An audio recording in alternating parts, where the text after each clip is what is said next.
when you look at the crowds today, you have maybe 5,000-6,000 people here. On the streets yesterday, 1 million people, 1 million Iranians in the street for the Ayatollah Khomeini. Does that not give you concern? Does that not make you afraid? Because they are afraid, yeah, that's right. And most of the people don't say anything because they are afraid. And they are in silence, you know, they don't say anything. Is this the silent majority of Iran out here now? Yes, that's right. Do you want the Shah to return? Yes, Shah, return to the country. What about you, Shah?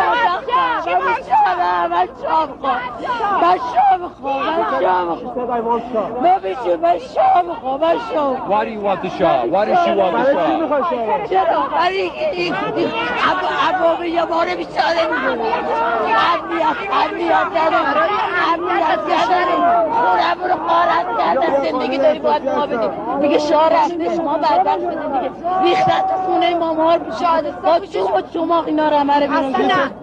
ما شاه میخوایم ما بیچاره این کشتنش حلاله کجای قرآن گفته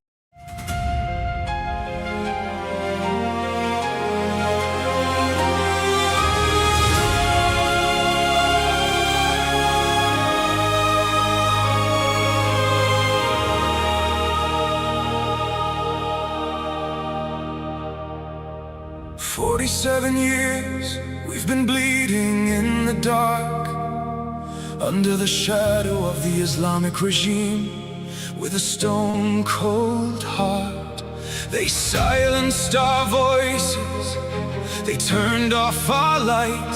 58 days without internet, but we still fought the night.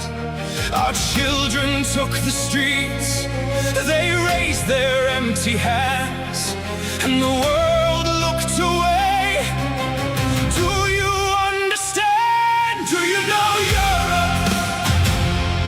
Do you know what's been done? Do you know Europe? 42,000 souls are gone, killed in 2 days by a regime drenched in blood. Do you know Europe? Or have you just given up? Do you know Europe? Do you feel anything at all? Or did something break inside you while Iran answered the call? Do you know Europe? 42,000 lives, 2 days, that's all it took. Mothers and fathers and sons, did you even look? We stand with Crown Prince Reza Pahlavi, our hope and voice. Millions behind him marching, he is our only choice. He only fights for freedom, democracy and human rights. But you mock him in your chambers while he fights for our lives, to pull us out of this darkness, this century-long night, while you sign deals with our killers and call it diplomatic right. Do you know Europe? Do you know what's been done? Do you know Europe? They hang 60, 40 souls one by one, hanged within 4 months by a regime drenched in blood. Do you know Europe? Or have you just given up? Do you know Europe? Do you feel anything at all? Or did something break inside you while Iran answered the call? Do you know Europe?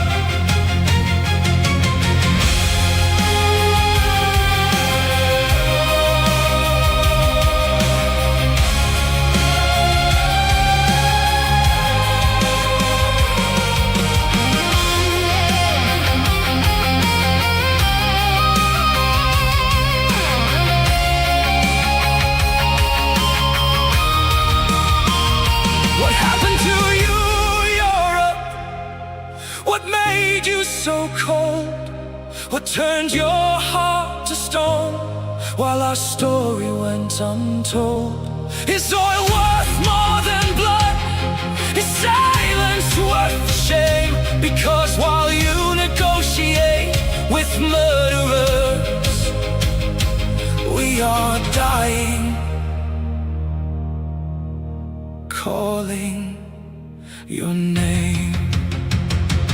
Do you know Europe? Do you know what's been done? Do you know Europe? 42,000 souls are gone, killed in 2 days by a regime drenched in blood. Do you know Europe? Or have you just given up? Do you know Europe? We are still here. We are still strong. Do you know Europe? How much longer? How much longer? How long? Do you know Europe?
To all of our friends around the world, under the yoke of the Islamic Republic, Iran is identified in your minds with terrorism, extremism, and poverty.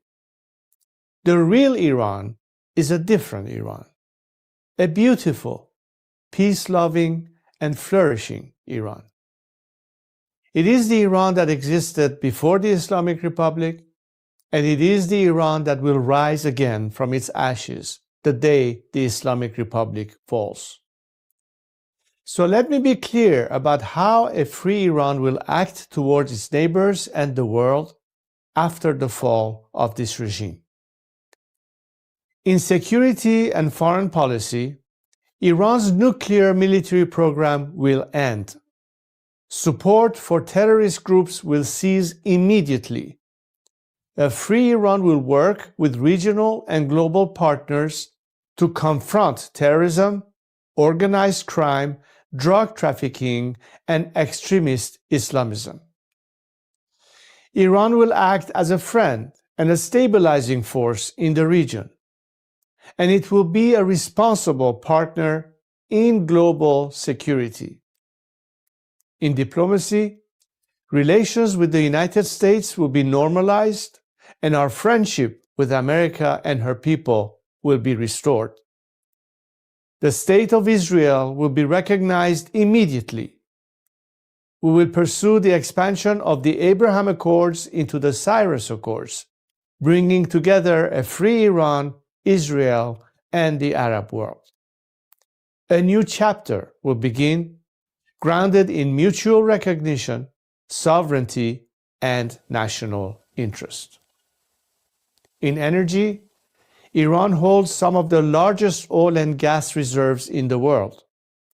A free Iran will become a reliable energy supplier to the free world. Policymaking will be transparent. Iran's actions will be responsible.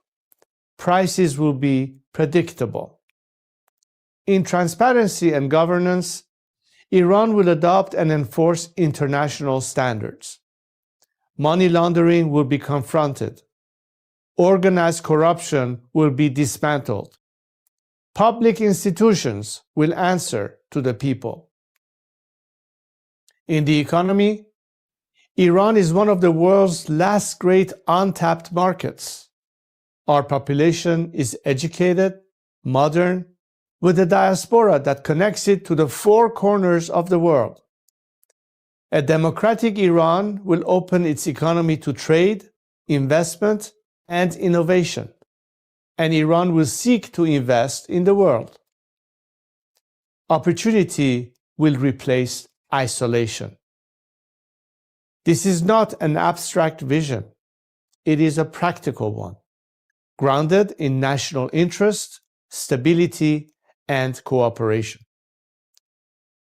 To achieve this, now is the time to stand with the Iranian people. The fall of the Islamic Republic and the establishment of a secular, democratic government in Iran will not only restore dignity to my people, it will benefit the region and the world. A free Iran will be a force for peace, for prosperity, and for partnership.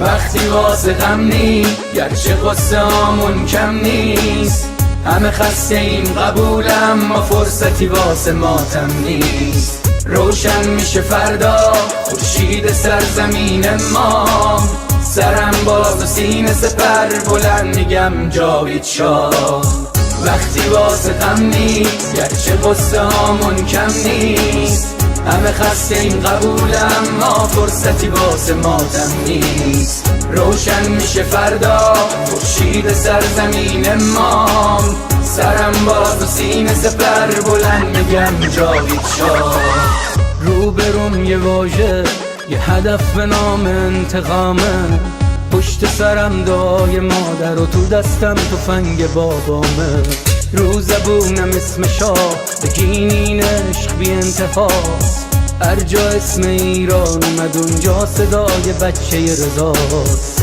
فردا می نویسن تو کتاب قصه دیمار بگو با تیر جنگی کشتن بچه های بیگناه رو بگو از بخت مادرها شیر زنا و دخترامون بگو تنها شهید شدیم تا تنها نمونه شامون وقتی واسه غم نی گرچه قصه هامون کم نیست همه خسته این قبولم ما فرصتی واسه ماتم نیست روشن میشه فردا خورشید سرزمین ما سرم باز و سینه سپر بلند میگم جاوید شاه وقتی واسه غم نی گرچه قصه هامون کم نیست همه خسته این قبولم ما فرصتی واسه ماتم نیست روشن میشه فردا خورشید سرزمین ما سرم باز و سینه سپر بلند میگم جاوید شاه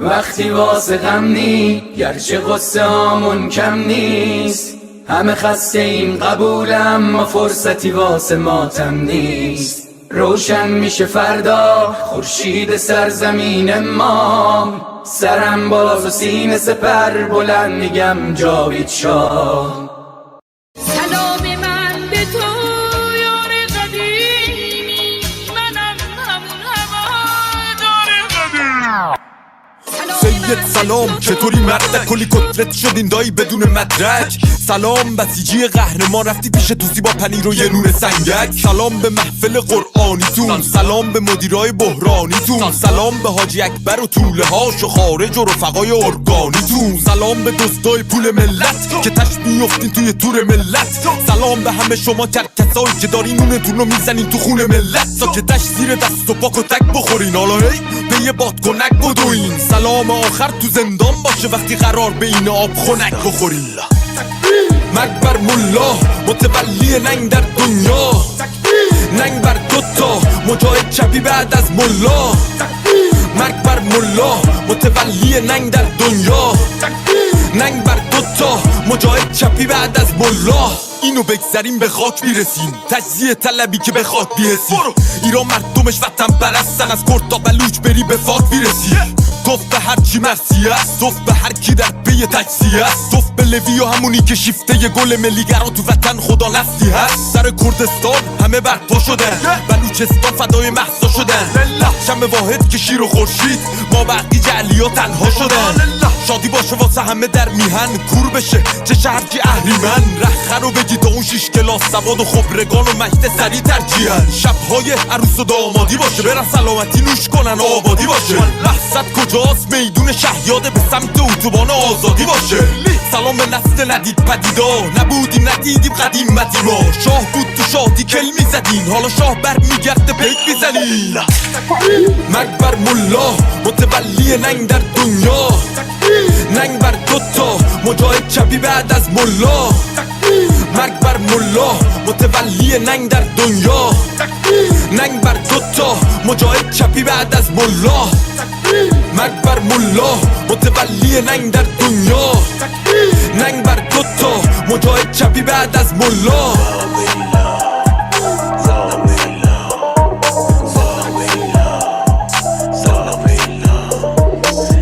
اگه به این خوشگلی با اونو آیده بود اسم یه مشخواهن رو توش بیاریم ولی خب لازم بود دیگه فکر کنم بانو آیده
And we're burning the Islamic crashing down.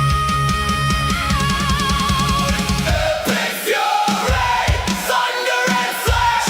Watch the walls of the raging crash. The sledgehammer swinging from the sky. Smash the regime and watch it die. Golden cross shining. Crusade back to the fight. Except is coming with the hammer of the right. Epic fury, God wills it. Raging change with the steel. This is the art of the deal. USA, Israel, Iranian people, side by side. My heart, my heart. Epic fury. God bless the USA. جاوید شاه.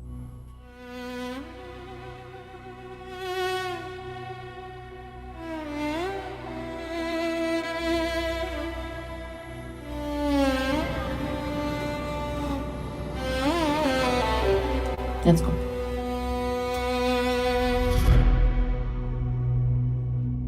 میخوام بگم از دلم، از عشق به این میهنم، به امید روز شکست دشمن شاه برمیگرده به وطن.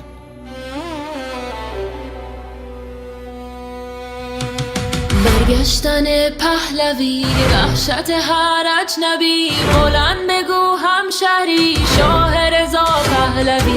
نظام رسیده پرتگاه، بلند بگو جاوید شاه. برگشت شاه به میهن، دوای درد وطن. این آخرین نبرده، پهلوی برمیگرده. داره میاد پهلوی، زجه بزن سید علی، راه نجات وطن. پهلوی هموطن، ایران میشه گلستان. شاه که بیاد به ایران، ایران که شاه نداره، حساب کتاب نداره. آخون باید گم بشه، توپ تانک فشفشه. گم شو بیرون اجنبی، داره میاد پهلوی. فریاد بزن جاوید شاه، شعار هر وطن خواه.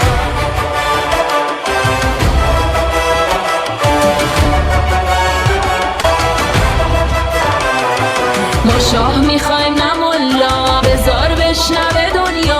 ایرانی داد بزن، شاه تو فریاد بزن. برگشتن پهلوی، وحشت هر اجنبی، بلند بگو هموطن. شاه رضا پهلوی، فریاد بزن جاوید شاه، شعار هر وطن خواه. بلند بگو جاوید شاه، شعار هر وطن خواه. فریاد بزن جاوید شاه، شعار هر وطن خواه. فریاد بزن جاوید شاه، شعار هر وطن خواه. بلند بگو جاوید شاه، شعار هر وطن خواه.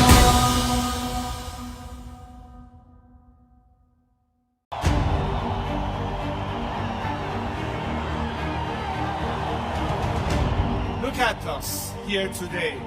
We see so many flags representing so many nations. We know we are not alone, and we thank you for being with us.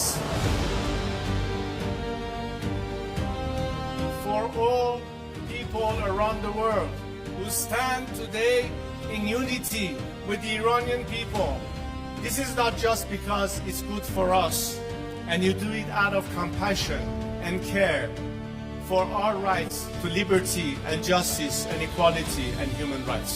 But understand that it is in your best interest too to have, unlike this regime that has been propagating terror and radicalism, we the people of Iran are peacemakers and not warmongers. We like to be friends, especially with the free world.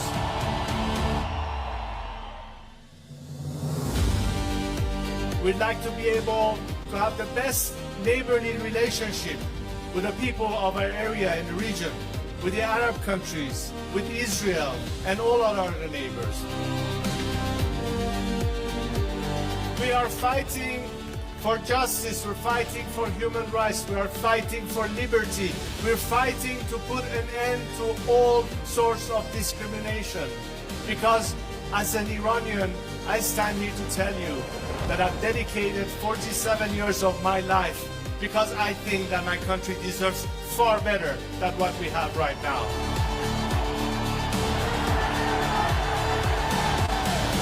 You now understand that their best remedy is to support the people of Iran, because ultimately a free Iran will be your best partner, not just to bring stability and peace, but it will be in your best economic interest and opportunities. Together we can prosper again, and the world will be so different once the Iranian people are free. I am here to guarantee a transition to secular democratic future. I am committed to be that leader of transition for you, so we can one day have the final opportunity to decide the fate of our country through a democratic, transparent process, through the ballot box and free elections. And let's make sure that this time, especially the free nations of this world and their governments, stand on the right side of history.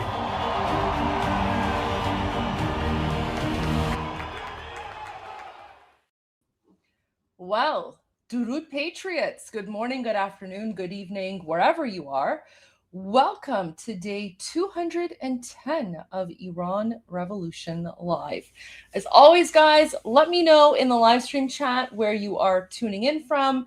If you're a part of the rewatch crew, let me know in the video comments below. I always enjoy seeing everyone's comments. Guys, give me one moment. My phone battery. Guys, I've been like on my phone all day today with like calls and meetings and stuff.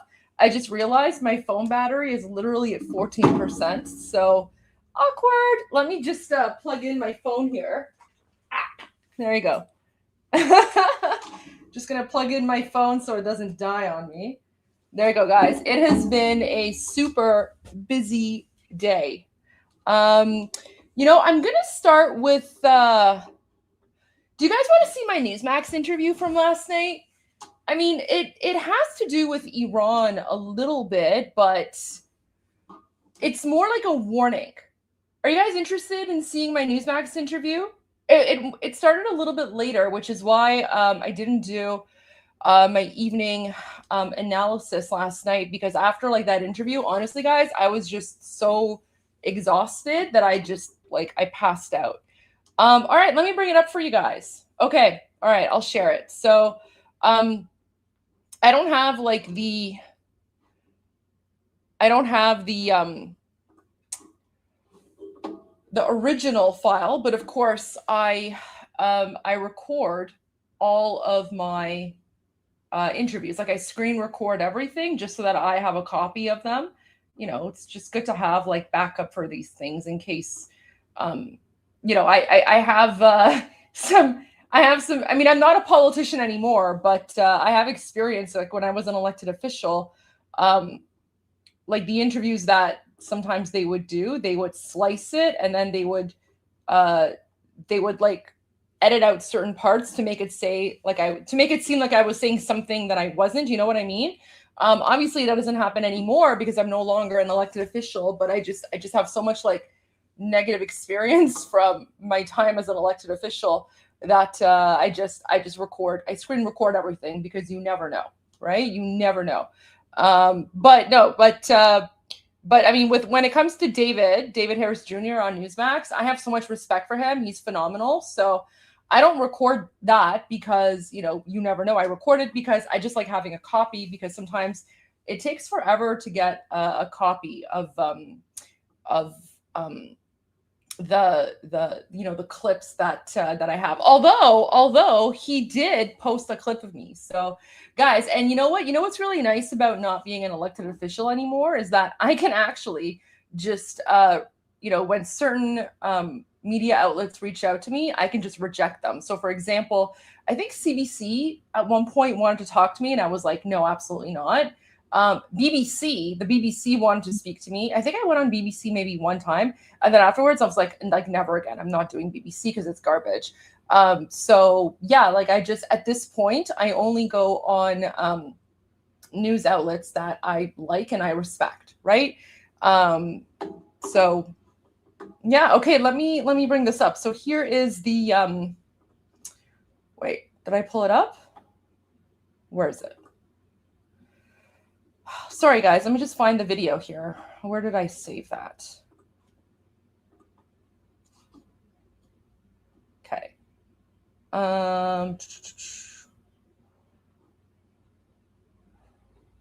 Here we go.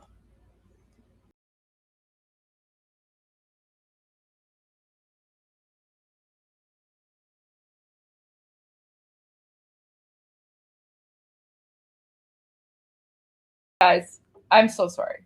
I'm so sorry. I you know, and every time I do this, guys, I literally get like a copyright strike, and then I have to like go and edit this part out. So guys, this hurts me just as much as it hurts you, right? Like this is just as painful for me as it is painful for you. But you know what? I'm a little bit masochistic, so it's kind of worth it. Just saying. Did I get you guys? Yeah. Oh, guys, I'm in a great mood. I'm in a great mood. I actually have a lot to talk to you and share info. Guys, I have some breaking news Durka info as well. So, okay. All right, but this is the actual video. This is the actual video. Prove it. But let me just get to the part that's about the interview.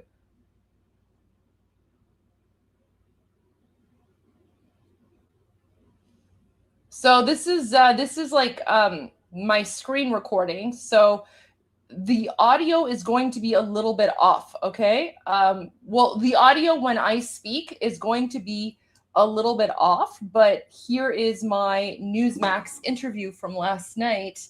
I'm waiting for the entire clip, and actually, so David Harris Jr. was gracious enough and kind enough to mention me on his X account. So you know what? Why don't I start with that, actually? Why don't I go to David Harris Jr.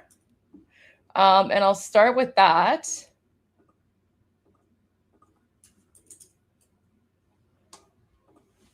Because he was kind enough. And guys, this is not a troll. This is not a troll. So here is the little clip. Wait, let me just pull this up. Sorry, guys. I swear to God, this is not a Rickroll. I promise you guys, it's not a Rickroll. Let me remove this, and then let me add. Okay, here we go. So, so this is like a preview of my interview, and then I'll play the whole thing for you guys. Okay.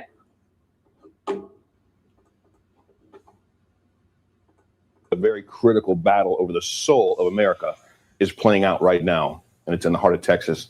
It's actually happening all over the country, but especially in Texas. Hundreds of concerned citizens packed the city council chambers in McKinney, Texas last week. And for more than 5 hours, they voiced fierce opposition to this massive new mosque complex.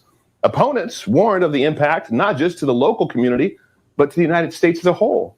People who grew up under Sharia law were there to point out how it and the Quran fundamentally clash with the U.S. Constitution. Goldie, I know you've studied how authoritarian ideologies like Islam take root. Explain how Islamists and radical Muslims are using America's civil liberties and local zoning laws to literally just take over American communities. This is exactly how Islam operates. And, you know, we Iranians, we understand very clearly how the Islamic regime works and how Sharia law works.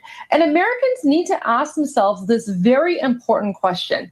How many churches has Saudi Arabia allowed to be built in Saudi Arabia? If you look up the answer, The answer is 0. So why is it that, there are 56 Muslim countries and, they can build mosques wherever, but you can't build a church in Saudi Arabia, and yet they're mass importing to the United States, importing their ideology with them, and then they're taking advantage of the civil liberties and freedom of religion and freedom of rights in the United States to import their ideology. This is all part of the civilizational jihad that the Muslim Brotherhood and the Islamic regime occupying Iran wants to bring to the United States. It happened to Iran in 1979, and now it's slowly happening to Americans. What'd you guys think? That was pretty good. You know what's interesting is that so there's a part when I'm speaking, and then you hear someone go, mm-hmm. So that's the Texas councilwoman. Like literally the entire time that I was speaking. So like, I guess, because when people don't know, when they don't know me, they're like, oh no, there's an Iranian here. Like, what's going on? Oh no, the Iranian, right? Because they just, oftentimes people don't know.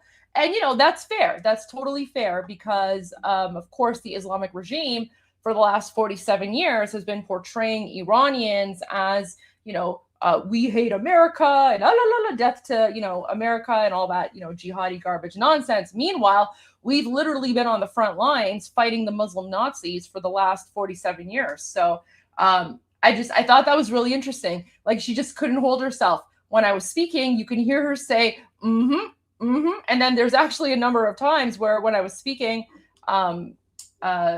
she's just agreeing with me. So I really like her. I wish her all the best. But yeah, guys, so that was a preview, but guys, I will play the full interview. That was just the clip that David Harris Jr. Put on X, but here's the full clip. Of course, this is my screen recording. So again, it's going to be like when I speak, it's not going to be completely aligned with when I'm speaking on camera, like when I'm speaking on the left side of the screen, but you guys get the gist of it. So here's the full thing, by the way. Friends, now to this. Thank you. I'm a Sharia law survivor from Iran. And I'm here to tell you, this is a dangerous ideology you're allowing in their country. Every country that is Islamic now, it used to be a Christian country. And we were soft Christians, and we allowed these people to come in, bring their Sharia law into their countries and slowly kill us off left and right.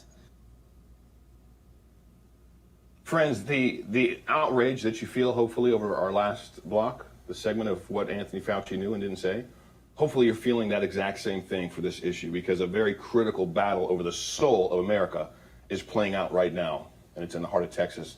It's actually happening all over the country, but especially in Texas. Hundreds of concerned citizens packed the city council chambers in McKinney, Texas last week. And for more than 5 hours, they voiced fierce opposition to this massive new mosque complex. Opponents warned of the impact not just to the local community, but to the United States as a whole. People who grew up under Sharia law were there to point out how it and the Quran fundamentally clash with the U.S. Constitution. If you question that disgusting book, you're called a kufar, and they get killed over it, just like my friends who are apostates in prison or dead right now in Iran. I'm telling you, this is a bad idea, and you're going to regret not listening to people like us who lived under Sharia law. Thank you, Adam. Joining me now to discuss, Texas State Representative Carissa Richardson and Iranian American human rights activist Goldie Ghamari. Thank you both for joining the Pulse this evening. Now, Representative Richardson, you personally stood in front of the McKinney City Council and told them to pause on this vote. But despite all of the backlash, the council still voted 7-0 to move the project forward. So at this point, can anything be done to stop it? So guys, just FYI, I'm not actually American. I think a lot of people mistakenly assume that I'm American because I support America and I support American ideals and, American values. And I just, we Iranians, we love America. So I think just because of that, a lot of people assume that I'm American. I'm not. I wish I was, but I'm not. So I just wanted to point that out. And I do clarify that. in the polls this evening. Now, Representative Richardson, you personally stood in front of the McKinney City Council and told them to pause on this vote. But despite all of the backlash, the council still voted 7-0 to move the project forward. So at this point, can anything be done to stop it? Yes, I believe so. Engineering studies still have to be done. We've had engineers come forward, water engineers, traffic engineers, other people to say that the city should not have okayed this project. So we're hopeful that things can still be stopped. There are ongoing investigations by our governor, Greg Abbott, and our Attorney General, Kim Paxton. There are several ongoing investigations right now. So my ask of the council was please pause. Do not vote for this right now. Let these investigations play out before you make a final decision. So we believe there's a case for possible foreign interference from Egypt. Egypt was the first country that brought the Imam, Al-Jabali, who's the Imam over the McKinney Islamic Association. They first.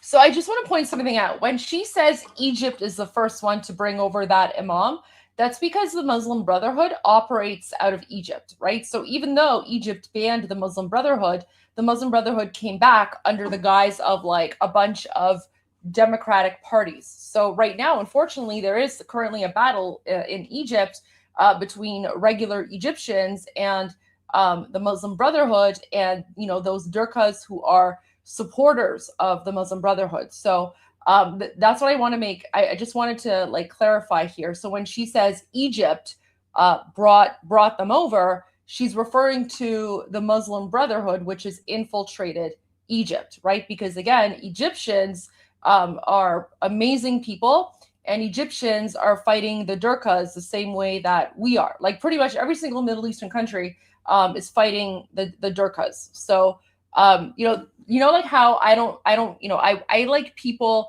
making a distinction between Iranians and the Islamic regime. That's the same thing when it comes to Egypt. So we have to always make that distinction.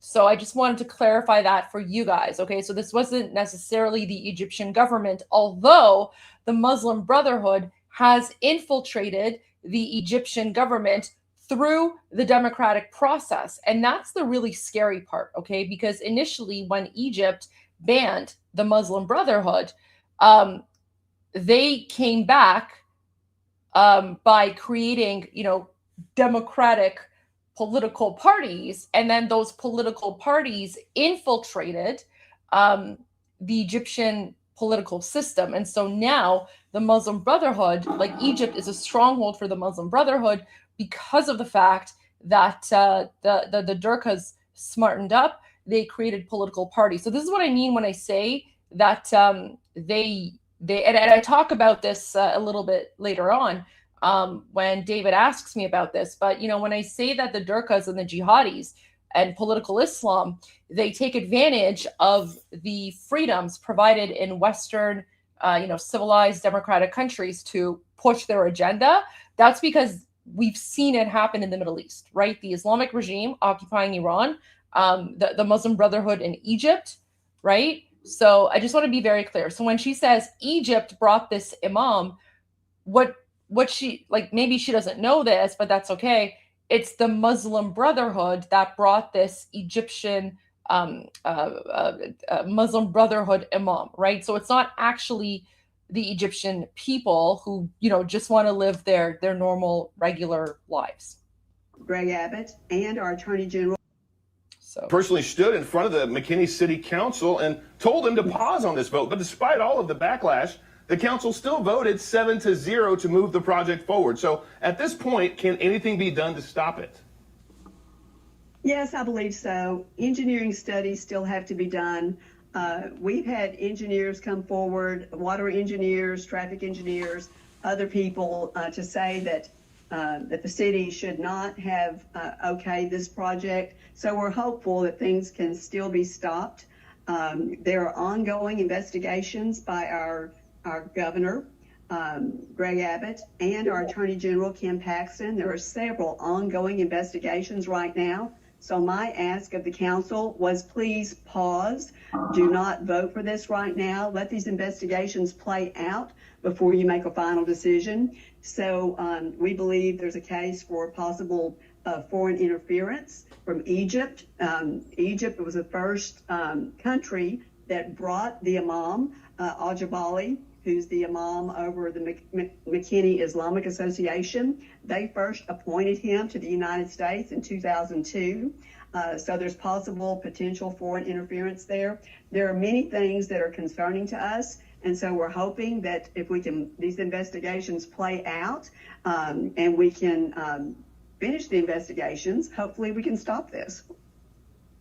Yeah, hopefully you do stop it. Now, Goldie, I know you've studied how authoritarian ideologies like Islam take root. Explain how Islamists and radical Muslims are using America's civil liberties and local zoning laws to literally just take over American communities.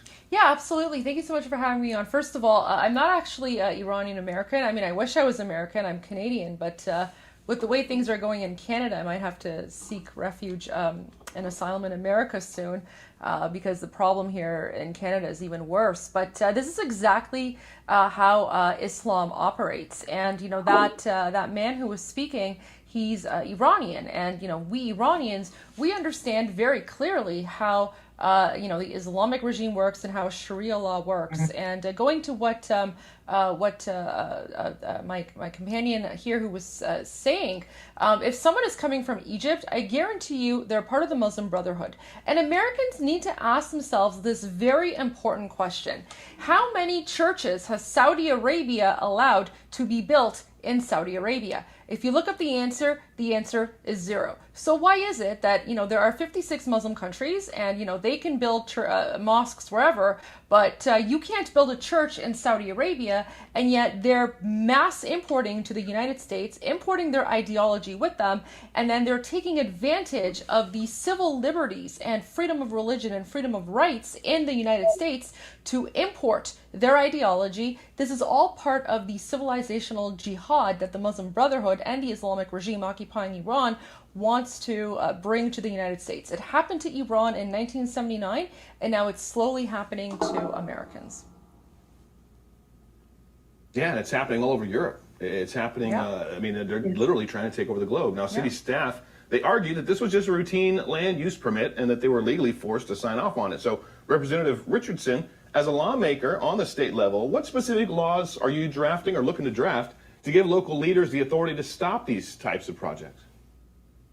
We have several bills already being drafted for the next legislative session, which will be next January. The problem is we need to pause these things until the legislature can be back in office and pass the laws. And then it would be September before they would take effect. So we have a part-time legislature. We're only down in Austin every other year. So when these things come up, we either have to call a special session or we have to wait until next year to do something about it.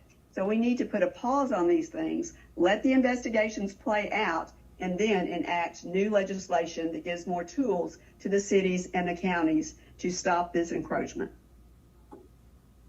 Yeah, well, Goldie, based on your experience with radical movements like this, what signs should local governments look out for when they're evaluating projects tied to Islam?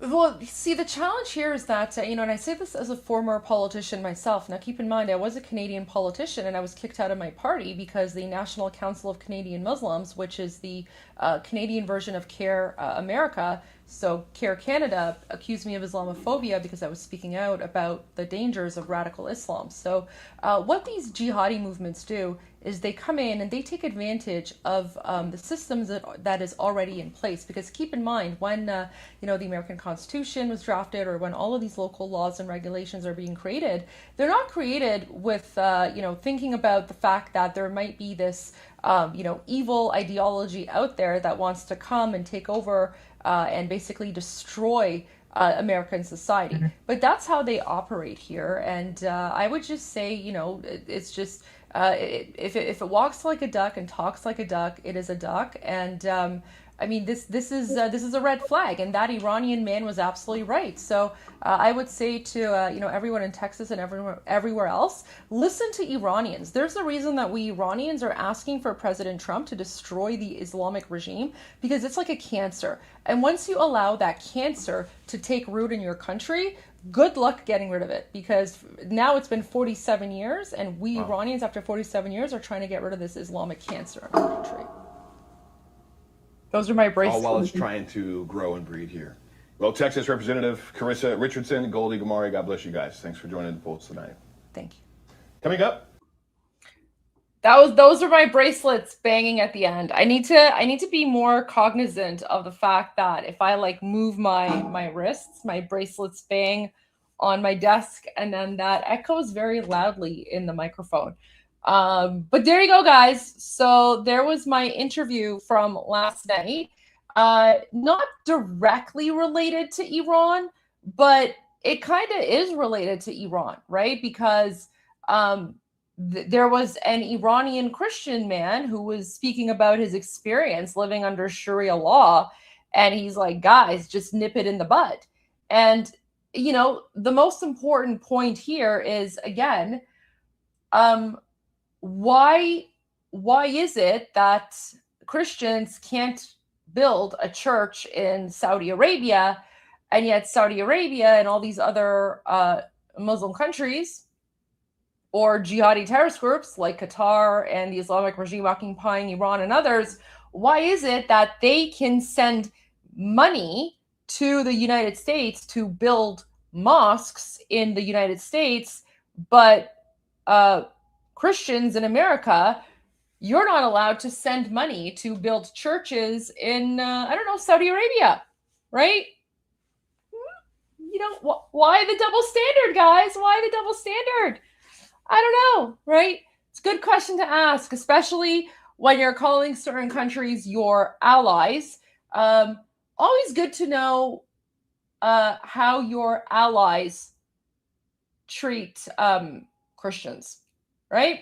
So there you go. So just pointing that out, just a little bit of food for thought, because I do find it very strange. I mean, I don't find it strange. I mean, I know the reason why, but I mean, no one ever talks about this. Why is it that all these foreign Muslim countries can build mosques in Christian countries, but Christian countries can't build churches in Muslim countries? Why does this only go one way? And why is it that when it comes to mass migration, it's only one way? Why is it that Muslims are mass migrating to Christian countries, but Christians aren't mass migrating to Muslim countries, right? Food for thought. Guys, this is how jihad works. And I've spoken about jihad quite a bit in the past. But anyways, there you go. So that was my interview from last night. Karen, you said you watched it last night, and I was fabulous. Thank you so much, Karen. Really appreciate that. By the way, I love your profile picture. Okay, so let's get to the breaking news coming from inside and outside of occupied Iran. So we're going to start off with, I'm just going to get rid of the live chat here so that I can share this with you and you guys can see it. So His Royal Highness Reza Shah Pahlavi II, leader of Iran's National Lion and Sun Revolution, he put out this statement and he said, "Thank you, Senator Tom Cotton, for standing with the people of Iran. As you said, the Iranian people are the first victims of this regime, and the world should stand with them in their quest for freedom. Iranians will never forget their friends. A free and democratic Iran will undoubtedly be America's strongest friend and ally." This is absolutely true. So let me share this clip. Mark, I think like Ronald Reagan did in the last century against Soviet communism, we should always try to stand with the forces and friends of freedom, whether that's a pro-American government facing an anti-American insurgency or freedom fighters who are trying to win their freedom against communist or Islamic dictatorships. Now, the circumstances will determine the extent to which we can support them. But as President Trump said earlier this year on a few different occasions, that help was on the way and that the Iranian people should retake their freedom and their destiny. Because we need to remember that the Iranian people are the first and the worst victims of the revolutionary fanatics who govern Iran today. They deserve a much better future. And if they had that future, America would be a much safer place. The world would be a safer, more peaceful place. Mark, I think like Ronald... You know, Senator Tom Cotton is 100% accurate in this. Guys, we might have a new Amu. We Iranians, we might have a new Amu. I mean, no one can ever replace Senator Lindsey Graham, right? Amu Lindsey, he will always have a special place in our hearts, but we might have a new Amu. And I think I remember, isn't Senator Tom Cotton the one who was speaking about, he was making the wagon reference, like circling the wagon? This was a while ago. I think this was remember right before the United States attacked the Islamic regime and sent Khamenei to hell on February 28, there were a number of U.S. Politicians who were speaking out speaking out about the importance of going after the Islamic regime. And I think Senator Tom Cotton was the one who made the reference about something about wagons and like circling the wagon, and it was like a reference to like, that's how you protect, I don't know. So it was some sort of reference like that. I think that was him. So I 100% agree with everything he is saying here.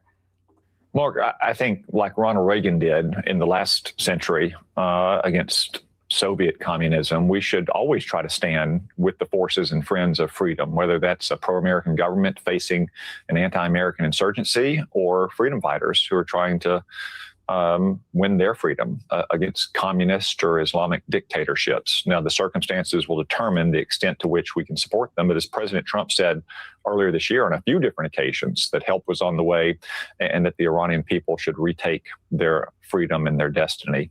Because we need to remember that the Iranian people are the first and the worst victims of the revolutionary fanatics who govern Iran today. They deserve a much better future. And if they had that future, America would be a much safer place. The world would be a safer, more peaceful place. You know, he's absolutely right. Before I get to that, I just saw this comment from Scruff Dizzle. Senator John Kennedy is my favorite. John Kennedy's pretty amazing. John Kennedy is really good. I have all the time in the world for Senator John Kennedy. That guy just, right? He just says it like it is, and he just does not care. But I want to share something here. So this part where Senator Tom Cotton is saying that a free Iran is going to be safer for America, he's not exaggerating, and I'll explain why in a moment. Future. And if they had that future, America would be a much safer place. The world would be a safer, more peaceful place. So let me show this. I think I might have shown this before, but let me just share this footage really, really quickly. Okay.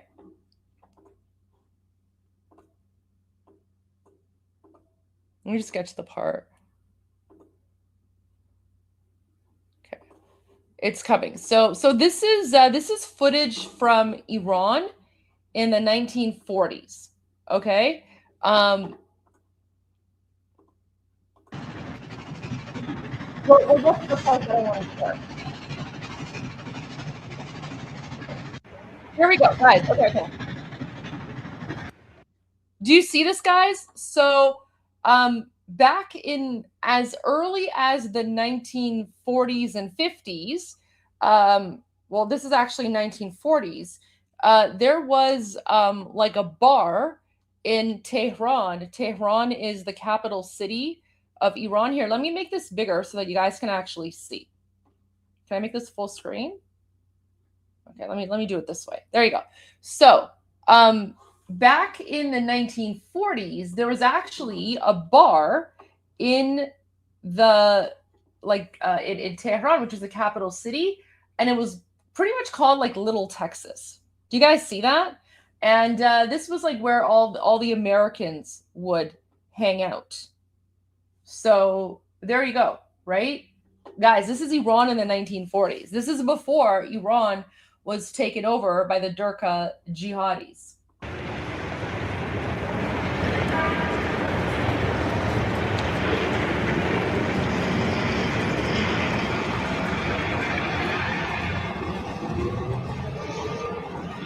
Also, do you notice how the women are dressed? Right? So women in Iran in the 1940s, like pretty much dressed the same as American women in the 1940s.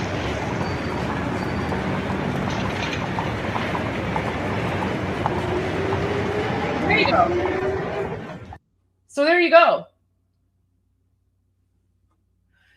So it says cafe, restaurant, Texas, and then it says stop. Here is the Americans meeting place. Okay, so here you go. Before the and then I don't know. I think these might be some American soldiers. I don't know, but there you go. So there was literally like this restaurant in Iran called Cafe Restaurant Texas, and this is pretty much like the hangout spot for Americans who lived in Iran at the time.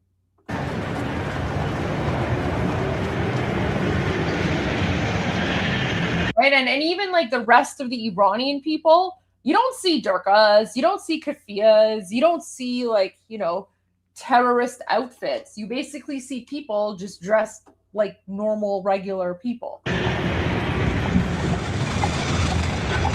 There you go. So, I mean, I could share more, but that's pretty much what it was. Okay, I guess this is, I don't know if there's more.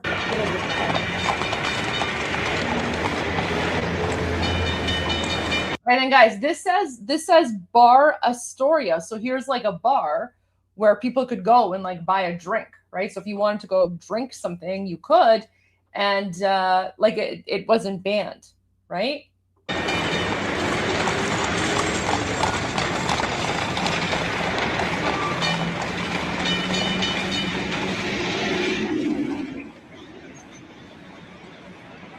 What? I love this. So this laundromat is called Hollywood Laundry. I love that. I don't know why they called it Hollywood Laundry, but I think that's a fantastic name. Anyways, there you go. So I don't know if there's anything else that I can share. Well, there's a close-up of Hollywood Laundry. And this here, this is Hollywood. So as you can see, like there was no America hating back then, right? So even when you look at the 1940s, there was none of this hatred towards the United States. In fact, Iran was one of the biggest allies of the United States, and it was only when the Muslim Nazis took over with the help of, you know, Jimmy Carter and the Democrats that Iran turned into the 7th century Islamic hellhole that it is today. However, like I was mentioning, that wasn't the case prior to that. So, you know, going back to Senator Cotton, so when he says that a free Iran is good for America, this isn't made up. This is based on historical fact. This is because Senator Cotton understands the difference between Iranians and the Muslim Nazis. And keep in mind, the Muslim Nazis are currently occupying Iran and murdering us, right? And that's why he says we Iranians, we are the victims on the front line. Way, and that the Iranian people should retake their freedom and their destiny. Because we need to remember that the Iranian people are the first and the worst victims of the revolutionary fanatics who govern Iran today. They deserve a much better future. And if they had that future, America would be a much safer place. The world would be a safer, more peaceful place. Mark, I think like Ron. There we go. So that was really important message from Senator Tom Cotton, and we all really do appreciate that. And we will always remember who our friends are in this fight to overthrow the Islamic regime. We'll never forget who stood by us. And Senator Tom Cotton has always stood by us. Now I want to share this interview. So Saeed Qasemi Nejad, he is, let me just remove the comments for a moment here. So Saeed Qasemi Nejad is the top political advisor of His Royal Highness Reza Pahlavi. He's also, oh, maybe he's not part of the, so he used to be part of the FDD. Maybe he's not anymore. Okay, so he used to be part of the FDD at one point, but it appears like he's not anymore. Probably, guys, so this is interesting. Probably because things have intensified so much with the fight to free Iran that he is now essentially acting as the full-time political advisor for His Royal Highness. But Saeed Qasemi Nejad used to be one of the top economic advisors and editors within the FDD. FDD, of course, is a very amazing and respectable organization. It's called the Foundation for the Defense of Democracies, created by Mark Debowitz, off the top of my head. But I know Mark. We speak on WhatsApp all the time. Great person as well. So Saeed Qasemi Nejad used to be part of the FDD. That's not there anymore. Which means that he is now working full-time as the top political advisor to His Royal Highness Reza Pahlavi, which, guys, that's a very good thing, right? So to me, that essentially signals that if Saeed Qasemi Nejad is now working full-time for His Royal Highness as his top political advisor, then things are moving, right? Things are moving, and that's a very, very good sign. So there you go, a little update there. Anyways, but let me get to his interview, because he did actually have an interview that I wanted to share with you guys. Here we go. So is the minds of the Iranians, if we can try and get in there. So to try and give us some perspective, we're joined now by Saeed Qasemi Nejad, Senior Fellow at Nufti, the National Union for Democracy in Iran. Saeed. Okay, so there you go, guys. Goldie's always right. So now he's now become the Senior Fellow at Nufti. So that's a fantastic jump, and that's a huge benefit to Nufti. So congrats to Nufti for taking on Saeed Qasemi Nejad. That's amazing. Great to have you with us on I-24 News. Let's talk about some of these new appointments, specifically Iran's new security chief, Mohsen Ghazai. What does this appointment tell us about the regime's direction right now? Thank you for having me. After the Supreme Leader himself, the Supreme National Security Council, SNSC, is Iran's most important decision-making body when it comes to security-related issues. Its decision take effect only after the Supreme Leader approves them. But after his approval, no other Iranian institution, being the Speaker of Parliament or the President, can actually reject those decisions. Decision-making body. It has 12 permanent voting members. President. Oh, someone's asking what Nufti is. Nufti is the lobby group that supports His Royal Highness.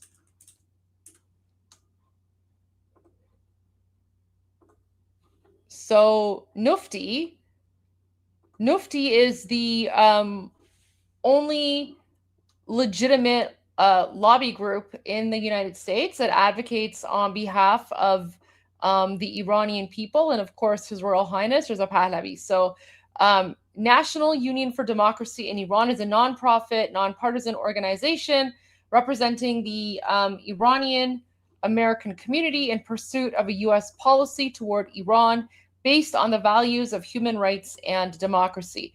Not to be confused with NIAC. Guys, NIAC is the bad one, okay? So let me pull up NIAC. So NIAC is the garbage one, okay? So this is NIAC, National Iranian American Council. NIAC is affiliated with the Islamic regime. NIAC was created by the Islamic regime, and NIAC is basically the lobby group of the Islamic regime in the United States. And what the founder, Trita Parsi, by the way, this guy changed his name. He changed his name to make it sound more Iranian so that he could like fool people into thinking that he's like a normal person. His name is like Abolfaz something. I forget what it is. Wait, let me look up his real name. And he changed his last name so that people wouldn't associate it with his grandfather, right?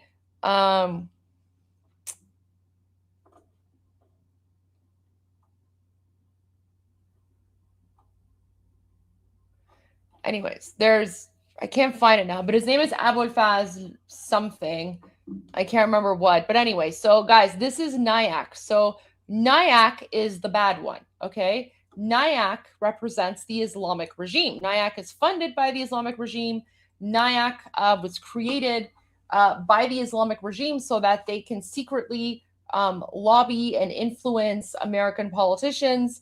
And NIAC, guys, NIAC is the reason why Barack Hussein Obama sent pallets of cash to the Islamic regime, right? So back in like 2009, when Obama had a chance to stand with the Iranian people when they were trying to overthrow the regime, Barack Hussein Obama instead, given his name, Hussein, he chose to support the Muslim Nazis occupying and murdering Iranians, and he instead sent them pallets of cash, which the Muslim Nazis then used to further fund Islamic terrorism in the Middle East and around the world, and of course murder Americans. And that was partially due to NIAC, the National Iranian American Council. So this is the Islamic regime organization. Okay, so this is the bad one. Nufti is the good one. Okay, so NUFDI, right? National Union for Democracy in Iran. This is the good one. This is the one that was created specifically to support His Royal Highness Reza Pahlavi, the Shah of Iran. And Nufti is pretty much like the lobby group for Iranian Americans. So Nufti good, NIAC bad. That's what I wanted to just make very clear here. But anyways, let's get back to this interview that Saeed Qasemi-Nejad had. So to the person who asked what Nufti is, there you go. That's a difference. All right, let's just go to the beginning. Is the minds of the Iranians, if we can try and get in there. So to try and give us some perspective, we're joined now by Saeed Qasemi-Nejad, Senior Fellow at Nufti, the National Union for Democracy in Iran. Saeed, great to have you with us on I-24 News. Let's talk about some of these new appointments, specifically Iran's new security chief, Mohsen Ghazai.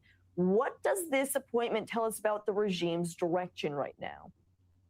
Okay, so just a quick reminder, if we go to our Boom Boom Bingo sheet, this is Mohsen Rezai. Now, I mentioned a while ago that he has been promoted, but guys, there's actually, so I mentioned this a few days ago that he's been promoted. So if we go to our Boom Boom Bingo sheet, Mohsen Rezai is this one. He's the one that looks like a rotting apple. Right? Where does face go? There you go. He's the one that kind of like his face looks like a weird rotting apple. I need to find the apple meme. Yeah, so in that interview, they're speaking about Mohsen Rezai. So he was actually retired, but then because the United States and Israel, boom, boom, so many IRGC commanders they forced him to come out of retirement because so many of them are dead, right? So many of these Durkas are dead that the Islamic regime had no choice but to bring out a bunch of like ancient fossils that had retired, and they're all back now. And now like he's like, you know, he's been promoted. So this is Mohsen Rezai. For those of you who are keeping track of the Boom Boom Bingo sheet, that's Mohsen Rezai. That's who they're speaking about in this interview. What does this appointment tell us about the regime's direction right now? Thank you for having me. After the Supreme Leader himself, the Supreme National Security Council, SNSC, is Iran's like most important decision-making body when it comes to security-related issues. Its decision take effect only after the Supreme Leader approves them, but after his approval, no other Iranian institution, being the Speaker of Parliament or the President, can actually reject those decisions.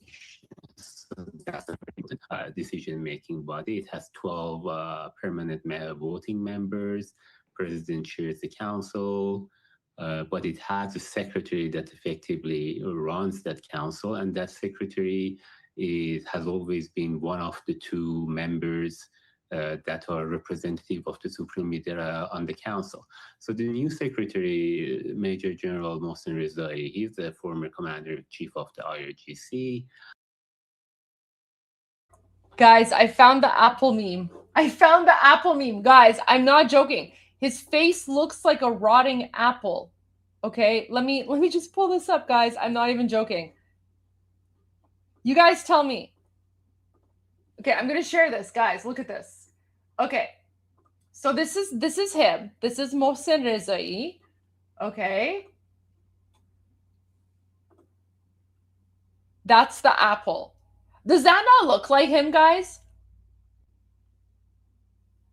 Does that not look like him? Look at that. Oh no,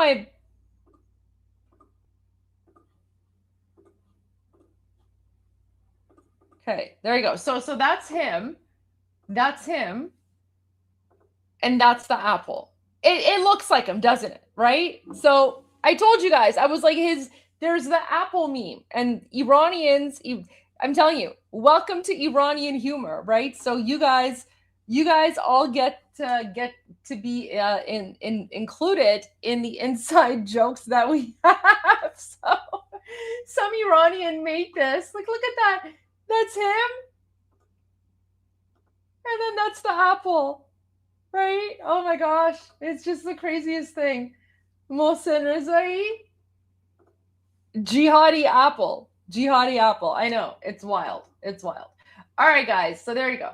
I just wanted to share that because I know some of you probably were like, what is Goldie saying? What? He looks like an apple? Yeah, he does look like this weird jihadi like apple that's rotting or whatever. I don't know, right?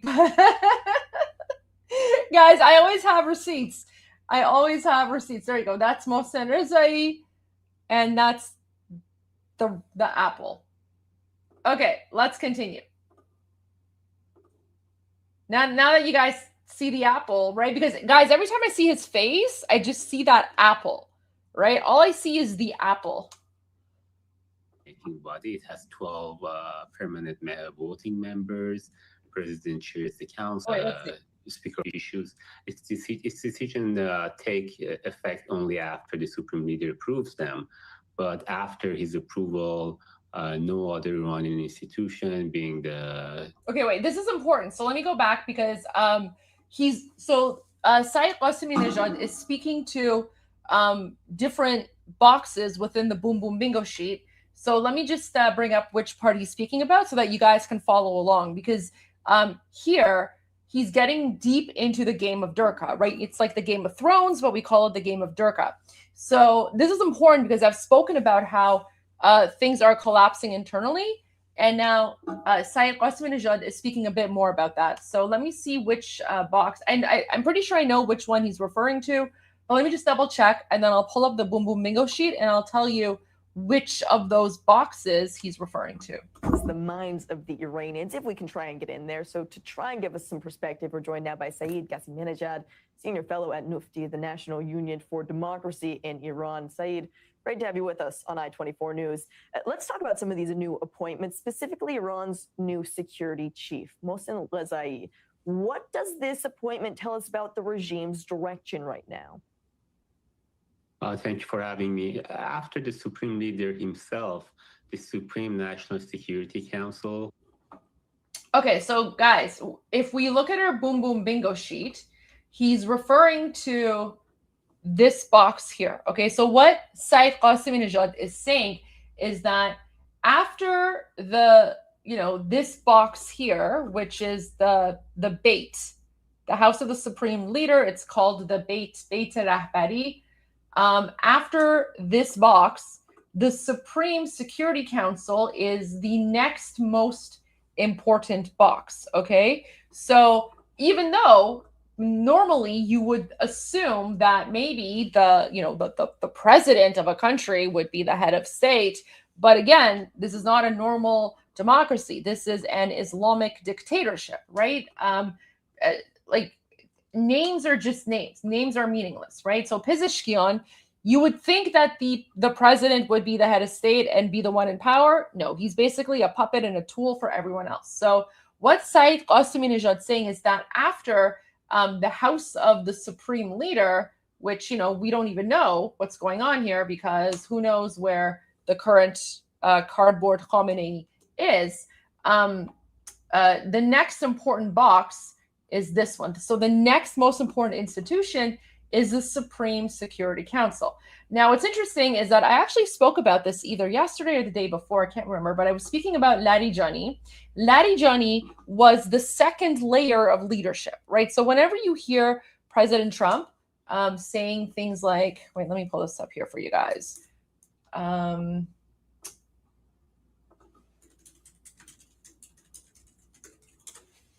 Let me pull this up for you guys, right? So,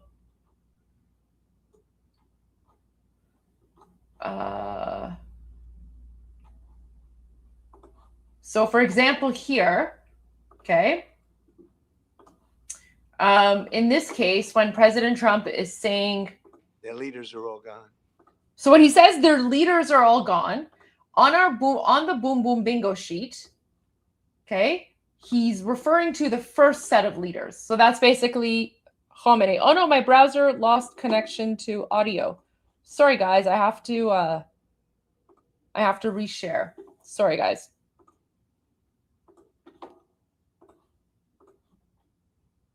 Okay, so when President Trump says that the first layer of leaders are gone, he's referring to, of course, Khamenei, okay? And then he continues. The next set of leaders are all gone. So when he says the next set of leaders are all gone, he's referring to the second layer. So going back to our Boom Boom Jihadi Bingo sheet, the second layer is Larijani, right? So Larijani was the second layer, followed Shamkhani was also the second layer, Shirazi, the second layer, right? So Khamenei was the first layer, Khamenei Khabar Margesh, and then Larijani was the second one. So guys, remember, after Khamenei, the second most important and influential person within the Islamic regime was Larijani, because Larijani was essentially Khamenei's right-hand man. And he had pretty much the same exact authority as Khamenei, right? So keep that in mind, because Khamenei's supreme dictator, Larijani, who's the secretary of the Supreme National Security Council, and the Supreme National Security Council has more influence and more authority than the elected politicians, right? So again, this just goes to show within a totalitarian dictatorship, a totalitarian regime, like these elections are meaningless. However, the reason that the Islamic regime has elections, we Iranians, we call them selections, right? It's basically just an election circus. We call them selections because the numbers are fake, the results are fake. It's all like the Islamic regime just makes up the numbers and they just put in whoever they want. But the reason that the Islamic regime has elections, initially it was to fool Iranian people, and Iranians were fooled up until the Green Movement. And then during the Green Movement, when where was he? This one, Khatami, or was it Rouhani? I don't know. But one of these garbage people. I think it was Khatami. Yeah, it was Khatami. Khatami during the Green Movement. They were like, oh no, we're gonna reform the Islamic regime. We're gonna allow women freedom to wear whatever they want to wear. They don't have to cover their hair. Anyway, so after the Green Movement, which was in 2009, so I guess that was Rouhani, maybe.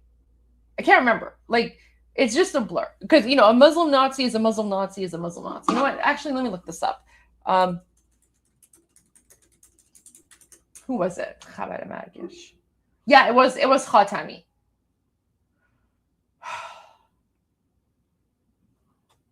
Khatami and then Musavi. Just a whole bunch of Durkas, right? So it was Musavi. So it was Musavi, Khatami, and then Rouhani, and they were all just like fighting. Anyways, so up until the I would say late 2000s, okay, Iranians, they actually tried to they made the mistake. So we Iranians, I mean, not me because I didn't vote. But like Iranians made the mistake of trusting the Muslim Nazis because during the Green Movement, Iranians tried to rise up and overthrow the Islamic regime. And then what the Muslim Nazis, what the turban heads said is that, oh, no. We don't need to overthrow the Islamic regime. We can reform the system from within. And so, these turban heads lied to the Iranian people and said, no, like we don't need a revolution. We can just reform the system. And then, of course, Barack Hussein Obama, instead of standing with the Iranian people, he chose to defend the Muslim Nazis and sent them pallets of cash. What happened? So Iranians were like, okay, we're going to vote for the candidate who is telling us that they're going to ease the Islamic laws and just allow us to live freely. And then, they got voted in, and then they basically started murdering people. So that's pretty much what happened. That's pretty much what happened with the Green Movement. And as soon as the moderates were voted in, they immediately started murdering and hanging and executing Iranian people. So as of that point, Iranians, were like, okay, well, fool us once, shame on you. So Iranians have never been fooled again. So the elections, the fake elections, were used to make Iranians think that they had a choice or a voice or something like that. But if you look at the actual system, right, this is not like any sort of legitimate functional system, right? And so that's why Iranians are saying, like, at this point, it's irrelevant. We just want to overthrow the entire system because there's no accountability. There's no constitutional protections. It's literally an Islamic dictatorship, right? They can do whatever they want to do. And this is why Larijani was the second layer of leadership, right? Keep in mind, if the so-called president of the Islamic regime had any control or say or power, do not think that the United States would go after him, right? Like, if Pezeshkian was actually in a legitimate leadership position, wouldn't the United States go after Pezeshkian? There's a reason that they haven't, because the guy's literally useless. He's a puppet. He's a puppet for the real layers of leadership. However, the United States got rid of the first layer. Again, that's Khamenei. And then when he says we got rid of the second layer, that's Larijani and Shamkhani. And the second layer was destroyed. I don't know. It was sometime around my birthday, sometime around March. I feel like it was mid to late March. Wait, was it on my birthday? Let me see. When was Larijani killed? When was Larijani Khabar marked? March 17. March 17. Okay, so Larijani was sent to hell like 10 days, 10 or 11 days before my birthday. Okay. So yeah, because the second layer didn't go away immediately. But when President Trump is speaking about the second layer of leadership, he's referring to Larijani. That's because the Supreme Security Council is after the House of the Supreme Leader, the Supreme Security Council is the second most important institution. Guys, these are the ones who basically run the country, okay? They run the country. This is an unelected group. They run the country. And yeah, there's various factions here. But what's interesting is that after Larijani, who was the second layer of leadership and Khamenei's right-hand man, after he was sent to hell on March 17, his position had remained empty. Okay, so even though Zolgad was, kind of, sort of replaced him, it was more of a de facto replacement. It wasn't an official replacement.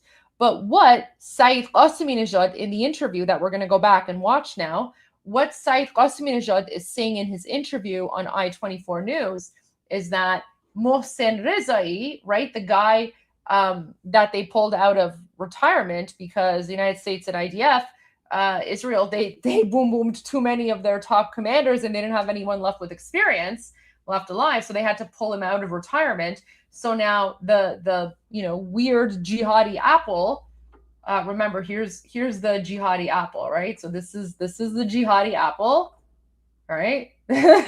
so now the weird jihadi apple is now in charge of the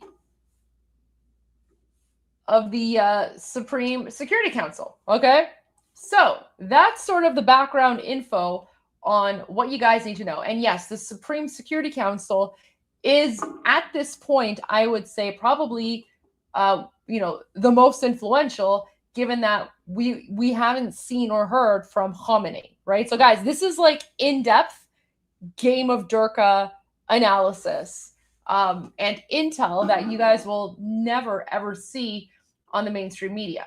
So there you go. So that's what Qasemi-Nejad is speaking about. So he's speaking about Mohsen Rezai is the weird jihadi apple face, and the Supreme National Security Council is basically what was the second layer of leadership, and Mohsen Rezai has now replaced Larijani, which means Rezai is probably not a very happy camper right now, because if he's now become the second layer of leadership, there's an even bigger target on his back right now by the United States and Israel. So he's not a very happy camper. I actually have more to say on this, guys, because I translated, I watched Murad Vaisi last night and I translated some of his stuff. He goes even more in depth into all of this.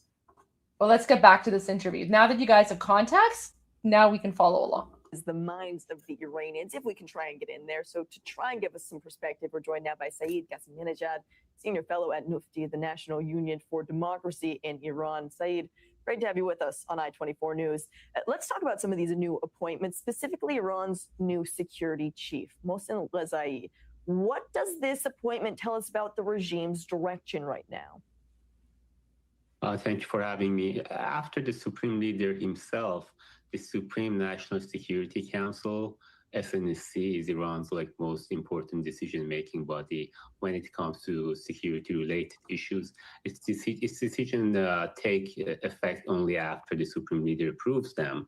But after his approval, no other Iranian institution, being the Speaker of Parliament or the President, can actually reject those decisions.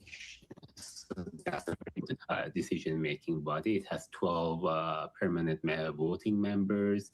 President chairs the council, but it has a secretary that effectively runs that council, and that secretary has always been one of the two members that are representative of the supreme leader on the council. So the new secretary, Major General Mohsen Rezai, he's the former commander-in-chief of the IRGC. After Mujtaba Khamenei Jr. assumed power in Iran, he appointed Mohsen Rezai as his military advisor, military aide. Khamenei Senior's military aide was killed by Israel, so that itself was an important position. And a few points interesting about Rezai. So Rezai's son in late 1990s defected to United States. He was later found dead in Dubai. A lot of people think that the regime Sorry, so I got garbled a little bit there, but guys, essentially, Mohsen Rezai murdered his own son. Mohsen Rezai's son defected. I've spoken about this previously on Iran Revolution Live, but his son defected, and Mohsen Rezai had his son murdered because his son was starting to spill the tea about the internal workings of the Islamic regime. So Mohsen Rezai murdered his own child to protect Islam. So again, if anyone is wondering how insane these people are, they will literally murder their own children to protect their jihad and their Islam. Obviously with his permission or not opposition in place. And he has a very interesting idea for how to resolve Iran's economic problem. His idea is that the regime should abduct American soldiers in the region and then demand billions of dollars in ransom. He's made this the type of the public? guy that This idea? yes, that was one of his plan. Yeah, that was one of his plans for resolving the economic issues. So Rezai and his predecessors both are hardline. His predecessor called Zolghadr. He was hardline. He was actually a close associate of Rezai. They together created a terrorist group before the 1979 revolution. Then they both joined the IRGC. Rezai obviously was his superior. Rezai ran the IRGC as the commander-in-chief of the IRGC for almost 2 decades, for 16 years, I think. And over the past several months, Rezai has taken a quite hardline stance. He criticized the MOU. We know that Mujtaba Khamenei himself was against the MOU because he made it public. So Rezai was voicing Mujtaba's dissatisfaction with the MOU. And Zolghadr has had a very short tenure, like a few months. Just for comparison, Hassan Rouhani, who held the same position, was there for 15 years.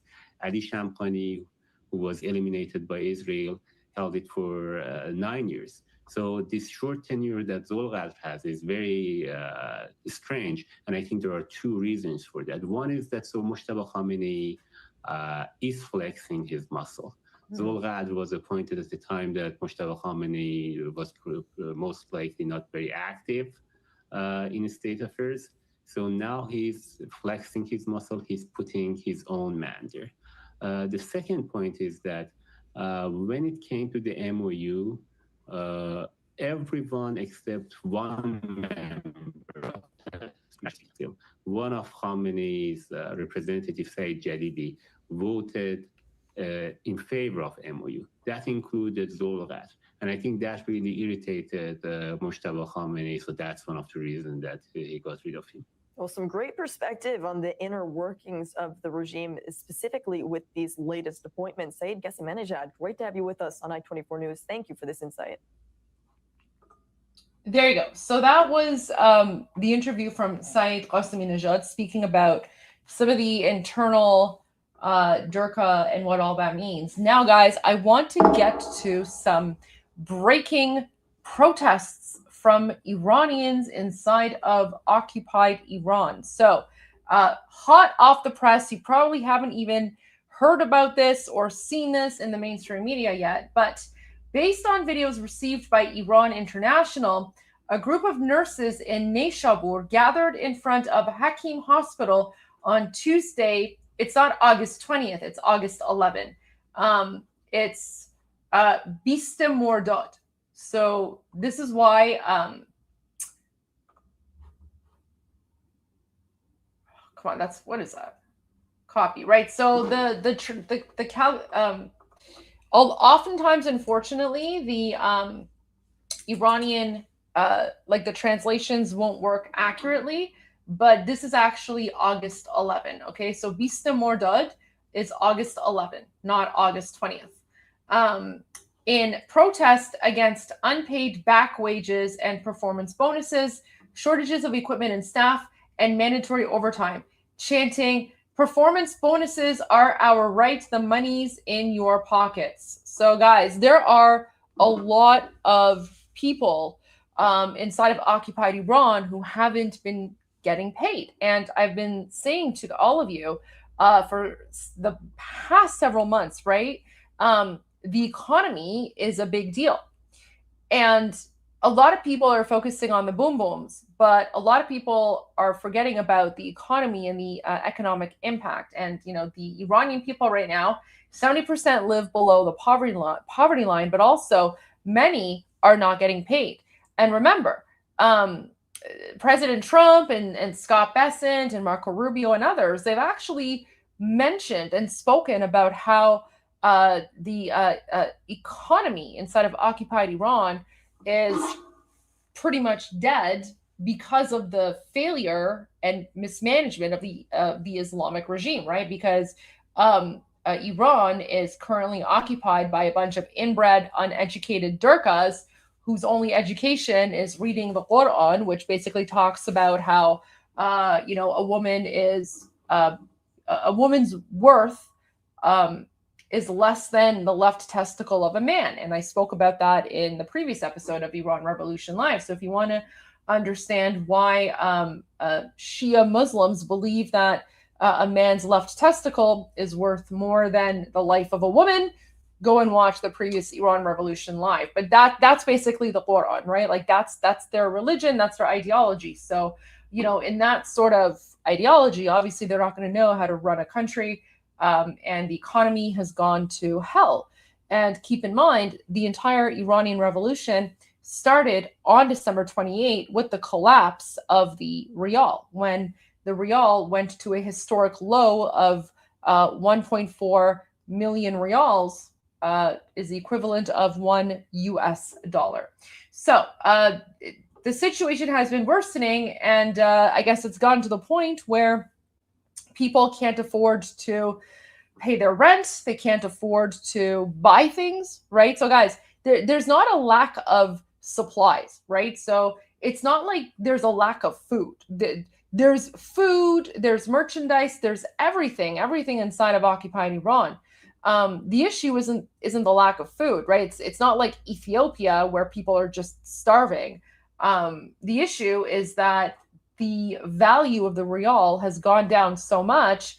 And then on top of that, the Islamic regime is not paying government employees or nurses or whatever the case might be. So nurses are now protesting.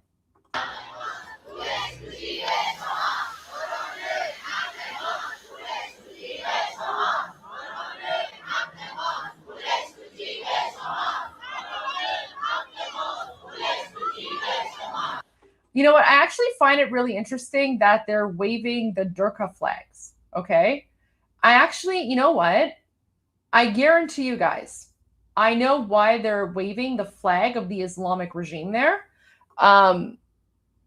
They're probably waving the flag of the Islamic regime during their demonstrations because they just don't want to get shot, right? Because keep in mind, the Islamic regime has made it very clear that anyone who speaks out against them in terms of overthrowing them will be murdered. And the Islamic regime has mass slaughtered over 54,000 innocent unarmed Iranians in 2 days alone. So that's probably the reason why they are waving the jihadi flag, pretty much so that they can't be accused of being Mossad agents and then being murdered, right? Because the Islamic regime, what they do is whenever any Iranian speaks out against them, they're accused of being Mossad or CIA, and then they're shot. So that's why they're waving the Allahu Akbar jihad flag. I just want to make that very clear. Like, these are not Durkas, but this is kind of like protection in a way. However, what's really interesting is the chant that they're saying, right? They're saying performance bonuses are our right, the money's in your pockets. So they're still going after the Islamic regime. They're still going after the Durkas and the mullahs, and they're saying, where are our wages? Oops. They're like, where are our wages? Our wages are in your pockets. So they're still calling out the Muslim Nazis for stealing their money, but they're doing it in a way that hopefully won't get them murdered. Now, will this strategy actually work? I don't know. We'll have to wait and see. But this is definitely like a protection thing for sure.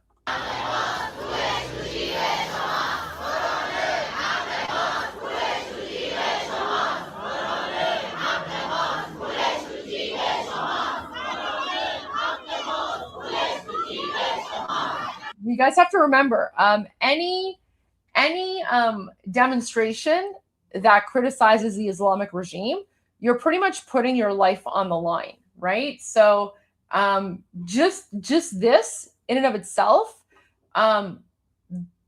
this is like, guys, they are literally risking their lives doing this, and they could be murdered. They could be murdered.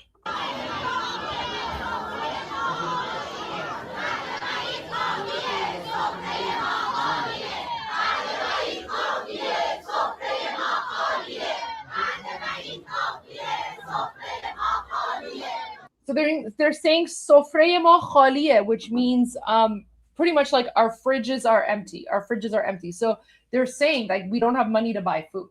We don't have money to buy food. So there's one. There's more demonstrations. And guys, keep in mind, this may or may not escalate, because remember, those of you who've been following since December 28th, on December 28th, when Iranians were demonstrating, it was the collapse of the rial, but then within 24 hours, it became anti-revolutionary chants. Iranians, of course, this time around are being much more cautious, because the last time this happened, the Muslim Nazis, they brought out their terrorists and they mass slaughtered over 54,000 innocent Iranians. Here's another example. So this is another angle of Iranian nurses who are currently protesting the fact that they haven't gotten paid by the Islamic regime. This is footage from today.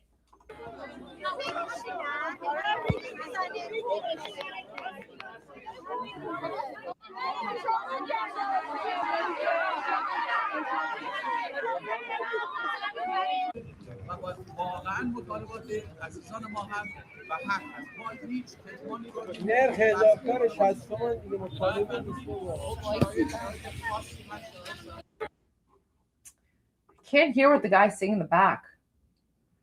Okay, they're protesting the non-payment of back wages and performance bonuses, shortages of equipment and staff, mandatory overtime, mismanagement, and discrimination in the payment of performance bonuses. So guys, like the Islamic regime, okay, not only are they forcing mandatory overtime, but they're not even paying nurses, right? So guys, nurses haven't been paid for several months now.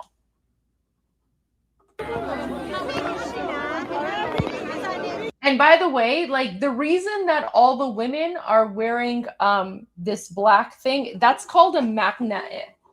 Let me pull up a makna'eh. So a makna'eh, this is like the standard thing that the Islamic regime forces Iranian women to wear.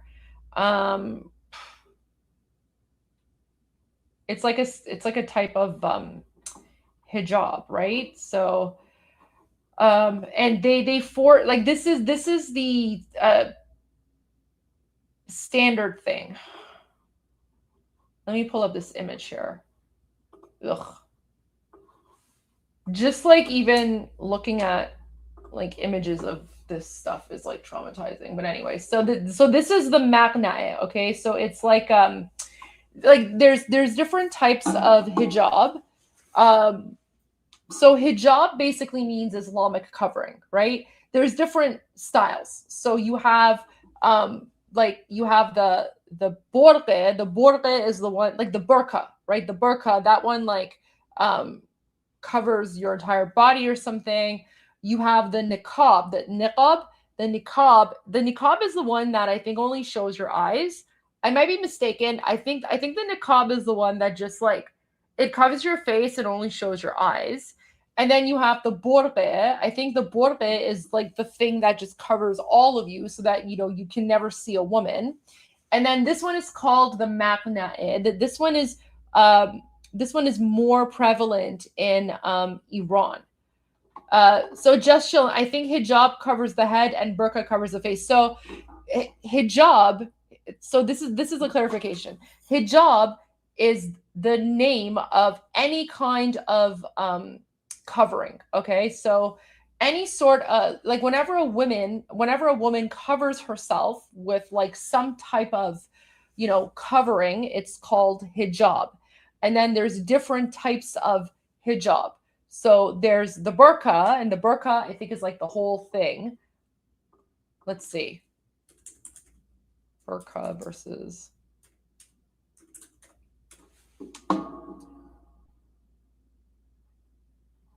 yeah, I don't know why. I don't know. So guys, the definition is wrong because the definition is saying is a hijab is a scarf that covers the head and neck. Guys, that's wrong. So hijab is hijab means Islamic covering in general. Okay, so I know there's a lot of confusion about the word hijab, but hijab is basically Islamic covering. And then there's different types of hijab. So you have the burqa. The burqa is like the entire thing, like where your face is covered.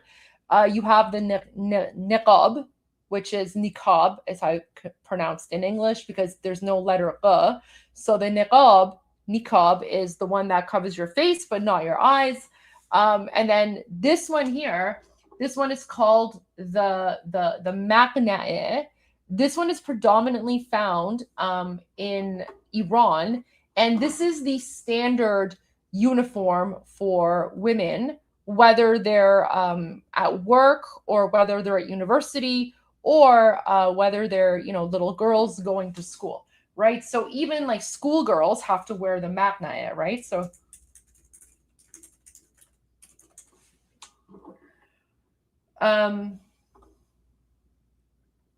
as you can see here, and it's really messed up, but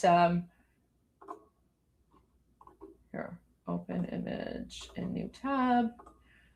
So here, like as you can see, these Iranian girls, they're all wearing the same kind of hijab on their head, the maknae, and then they're wearing a manteau. So manteau, it's like the French word for manteau, which is like a coat. So this is the sort of stereotypical sort of standard hijab that the Islamic regime at a minimum forces Iranian women to wear. So if you are an Iranian woman in like a government role or in like the professional workforce or something, they force you to wear at minimum this sort of outfit. So you have to wear like a long coat, which is called a manteau.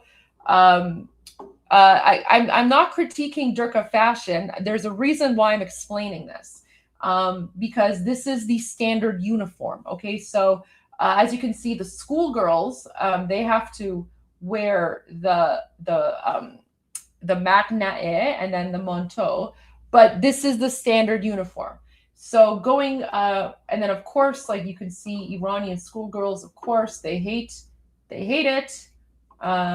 And there's actually a lot of images like this one, right? So, you know, this is an older image from 3 years ago, but here you can see, so these Iranian schoolgirls 3 years ago, during the protests then, they took off their maqna'eh, and they're showing their hair, and then they're giving the finger to Khamenei. And of course, Khamenei is now dead, but this was from 3 years ago. So going back to this video, right? This is why I was explaining the different kinds of hijab. So you see how all the women here are wearing the same sort of hijab. They're wearing the maqna'eh, but as you can see, many of them, their hair is showing. Okay, so the whole purpose of the maqna'eh, right? This is the point here. So the purpose of the maqna'eh is it's supposed to like cover your entire face so that you don't see any hair, and then it's just supposed to just hang loosely, and it just makes you look like a weird triangle, right? Your head just looks like a weird triangle. So this is the purpose of the maqna'eh. This is the standard typical uniform that Iranian women are forced to wear by the Islamic regime, by the Muslim Nazis. But when you look at this video, you can see many of these Iranian women, because they're nurses, so they have to wear the uniform. But as you can see, they pulled the maqna'eh back, okay, because they actually don't want to wear the maqna'eh. So the fact that you can see Iranian women in this video who are pulling the mandatory nurse uniform jihadi headscarf back, and their hair is showing, that in and of itself is defiance, right? Now, many Iranian women won't do this because, of course, they're scared. They're scared because doing so, like, again, these women, they're literally risking their lives by sharing just a little bit of their hair. So that's what I wanted to share about this video, because I've shared a lot of videos from Iranian freedom fighters and protesters, and none of them, or the vast majority of them, are not wearing these black jihadi headscarves. The reason that in this video the women are doing so is because they're nurses, right? So here you can see many of them have sort of the white, like a white coat, right? So a white nurse's coat, or they could be doctors, I don't know. But even though they have the white coats, they still have that black maqna'eh. So that's why you're seeing all the women wearing this. See, like you see here as well. So like her hair is like her maqna'eh is pulled back like halfway to the back of her head. But she still has to wear this because this is a mandatory part of the nurse's uniform. And then, so, right. So here you go. Right. So this is like the standard nurse's uniform here.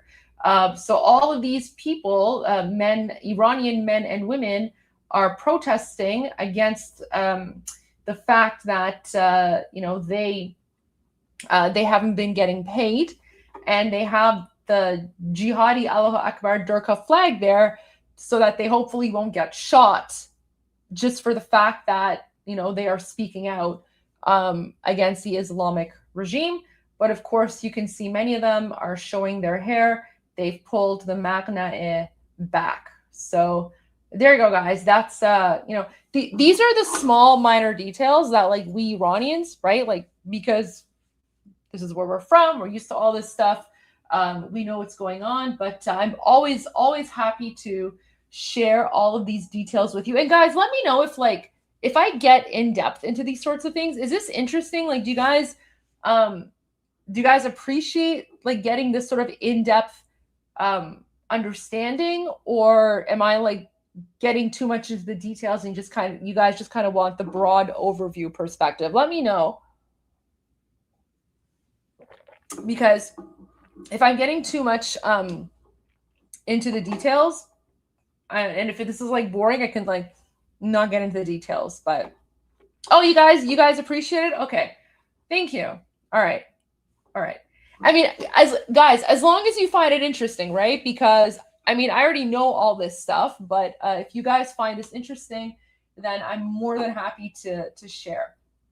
Because you know, these are the nuances that people don't really see.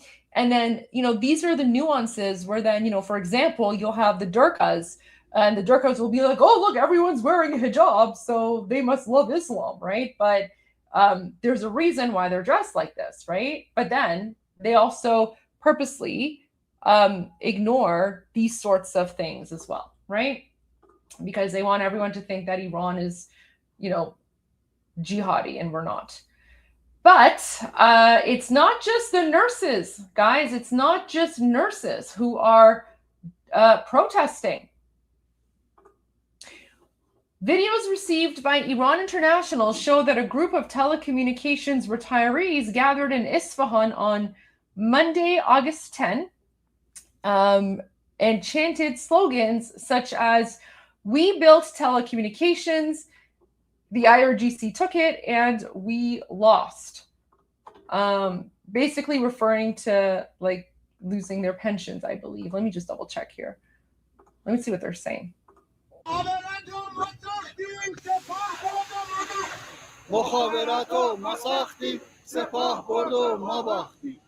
Wow. Oh my gosh. Okay, yeah. So guys, they're literally saying, we built the telecoms. Now remember, they're saying Sepah.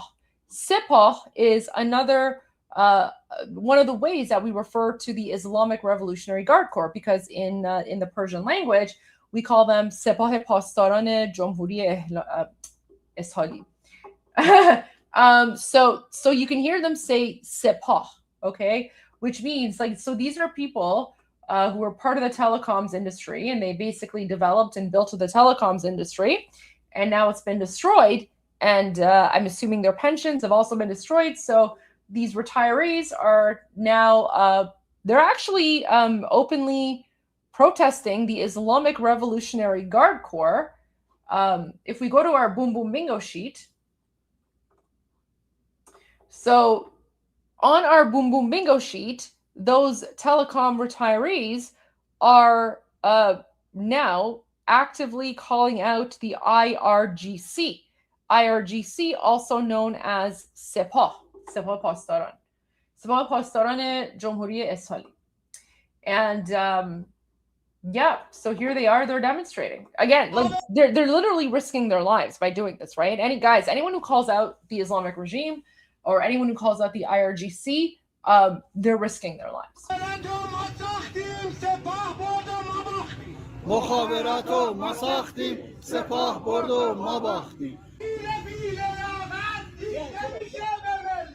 مدیر بی لیاقت دیکته میشه به ملت. عدالتی ندیدی فقط دروغ شنیدی. عدالتی ندیدی فقط دروغ شنیدی. So basically they're saying that the IRGC are lying, the leaders are liars, they've stolen everything, they've destroyed everything. Guys, okay, so I want to point out something here, and I guys really like look at this. Do you see how these Iranian men are dressed? Right? Pay attention to their clothing and let me know how many, you know, kafiyas or stuff like that you guys see, okay? How many kafiyas do you see? You know, how many covered faces do you see, right? Like, this is what I mean. Like, Iranians, we're normal people and we dress regularly, right? And yet, whenever you see the pro-Palestine, pro-Hamas, jihadi, garbage, nonsense, pro-terrorist rallies in the United States, they literally dress up like terrorists and they're like, oh, this is our culture, right? Like, but this is how people actually dress in Iran, right? And yeah, not exactly WMK, not a single turban, not a single turban. مخابرات و ما ساختیم سپاه برد و ما باختیم. So, guys, they're basically protesting the Islamic Revolutionary Guard Corps. They're calling out the Sepah for destroying the telecoms and pretty much destroying their jobs and their livelihood, because this group is also not getting paid right now. Yeah, Boxlid says, look just like older men. Yeah, exactly. Like they just look like, you know, older men. Many of them pensioners who just haven't been paid, right? They haven't been paid. They haven't been getting their pensions, and they're demonstrating now, right? Yep. Yep. Well, I mean, some of them do grow beards, but if they grow beards, it's generally like well groomed. But you're absolutely right. They don't grow Durka beards, right? They don't grow the Durka jihadi beards. You know, some of them have their shirts tucked in. Some of them don't. I guess it just depends on their. I mean, this guy doesn't have his shirt tucked in. Most of them do. But you know, they're pretty much you know, pretty well dressed, right? They're very well groomed, right? Like they're a well groomed group of people. So you know, like I'm looking at them and I'm like, okay, so I know for a fact that this crowd does not smell, right? Because grooming is important, you know, dressing well is important, and yeah, no jihadi beards, and obviously no turbans. Yeah, exactly. They're wearing colors, not the kill all the infidels black. I mean, to be fair though, yeah. Okay, so they look like telecom workers. Good to know. There you go. Good to know. Good to know. I mean, lastly, I just have to say, I mean, I usually wear all black, but that's not like a kill the infidels black, but I know what you mean. It's the whole like covering their face with like the black jihadi stuff. But there you go. Yeah, I mean, they look civilized. Guys, these are your typical average Iranians, right? So this is what you can expect in a free Iran. مدیر بی لیاقت دیکته میشه به ملت. عدالتی ندیدی فقط دروغ شنیدی. عدالتی ندیدی فقط دروغ شنیدی. Did you guys notice? So this girl is walking by with her mom, and so this girl is not wearing hijab. Now keep in mind, hijab is mandatory in occupied Iran. So when Iranian women, especially young girls, when you see them walking around without hijab, that's not because hijab is voluntary. Okay, this right here, this is a sign of civil disobedience. So this young girl, okay, this young woman, again, she is literally risking her life by walking around without wearing the hijab. But a lot of young Iranian women and older Iranian women as well are doing this now because this is a sign of civil disobedience. This is a sign of, you know, this is their way of saying that they don't support the Islamic regime. They don't want Islam. However, what the Islamic regime does, especially through their propagandists, is they will take videos like this and they will change the message and they will change the narrative. So they will share footage like this and say, see, this Iranian woman is walking around without hijab.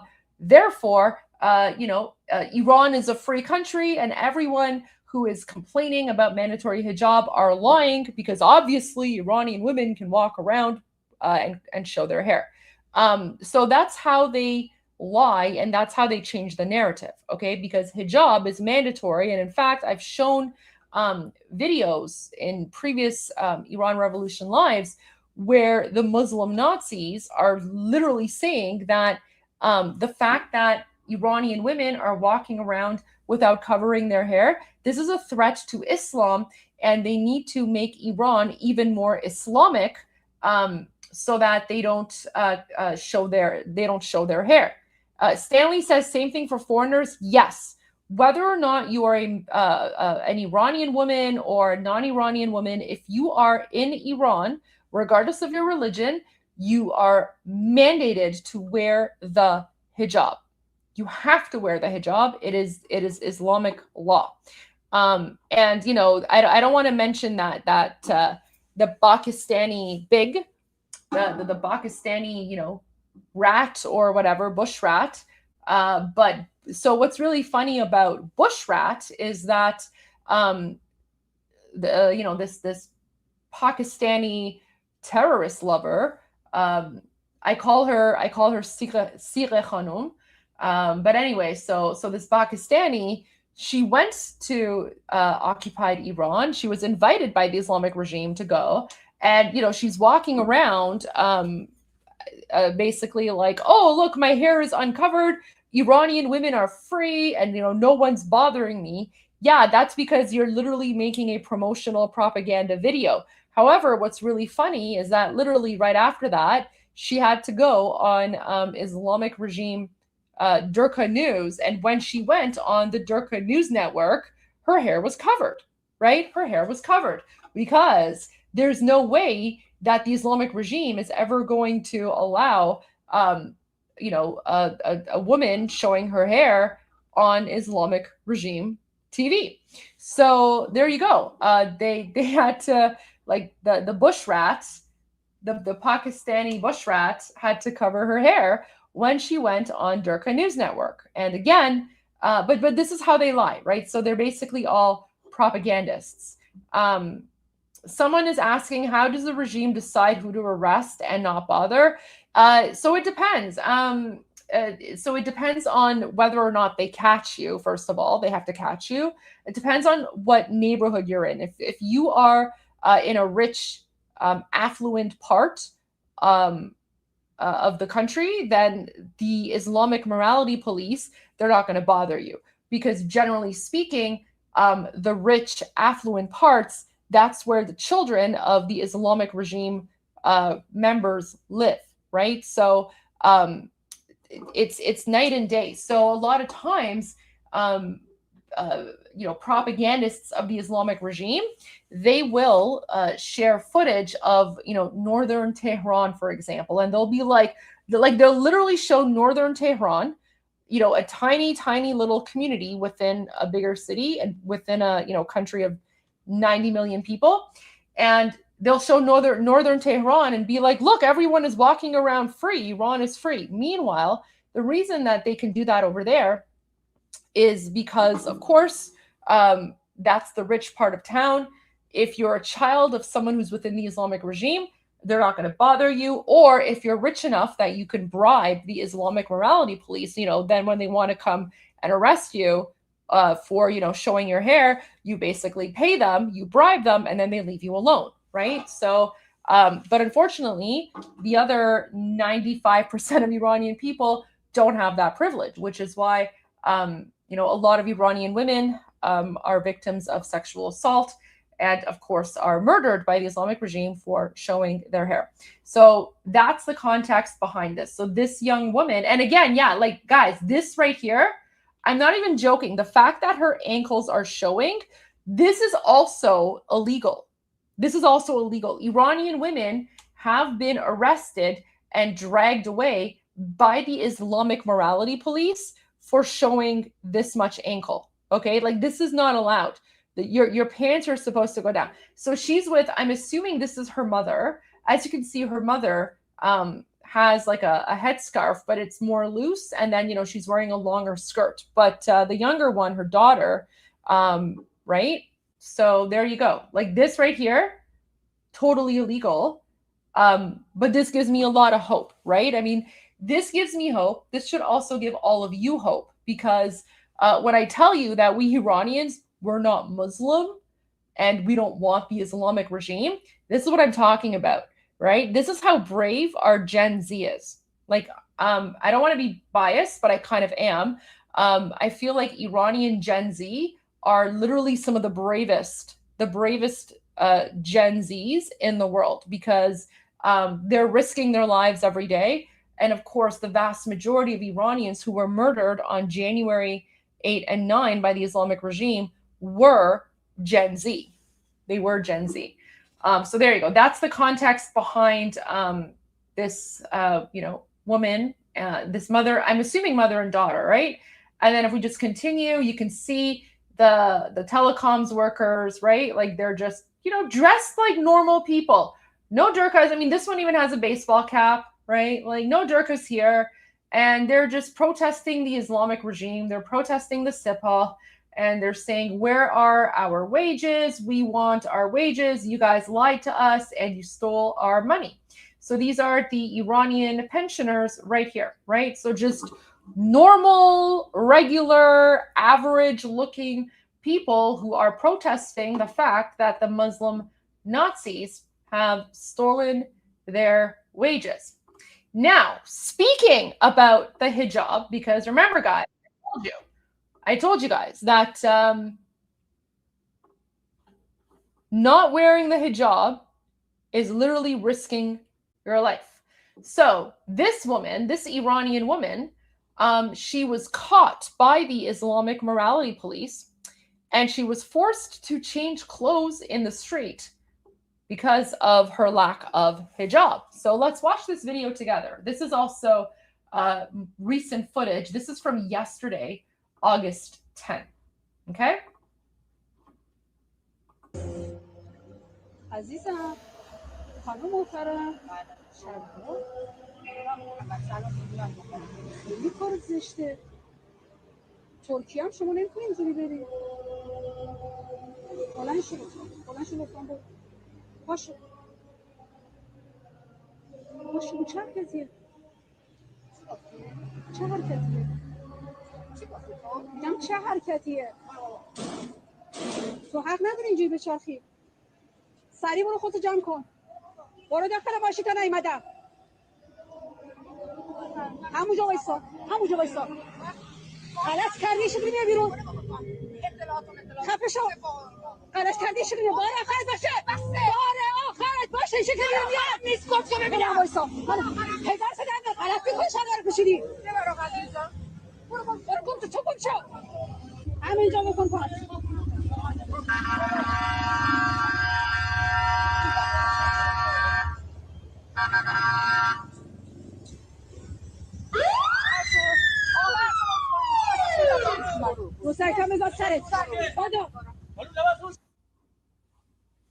Did you catch that?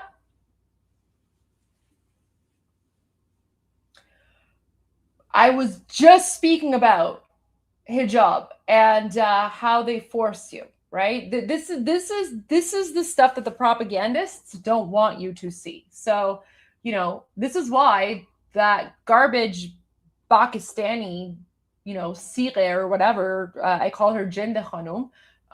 That's why Jind Khanum is literally like the concubine of the Islamic Durkas occupying Iran.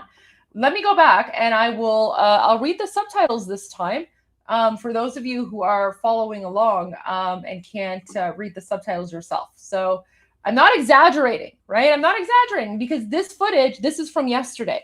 So yeah. And so this is the person who's filming this is, I'm assuming, part of the Islamic morality police. Where was this? This is in Iran. This is an occupied Iran. It literally says woman in Iran forced to change clothes in street over hijab. So this is either like Islamic morality police, maybe she was off duty, or someone affiliated with the Islamic regime. And yeah, do you see how the Muslims believe that they have the right to tell others how to dress and what to wear and how to dress?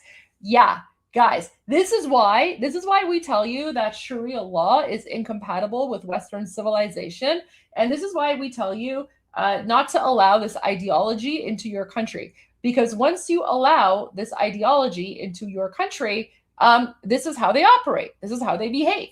They literally believe that they have the Allah-given right to tell everyone else how to dress, right?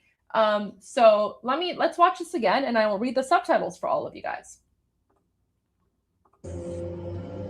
عزیزم So the woman who's filming, she comes up and she's like, "My dear," but she's saying "my dear" sarcastically. So this woman, she's just sitting here in a chair, and she's wearing shorts and a t-shirt. Guys, it is hot. It's hot in Iran. Okay, it's a hot country, especially in the summer.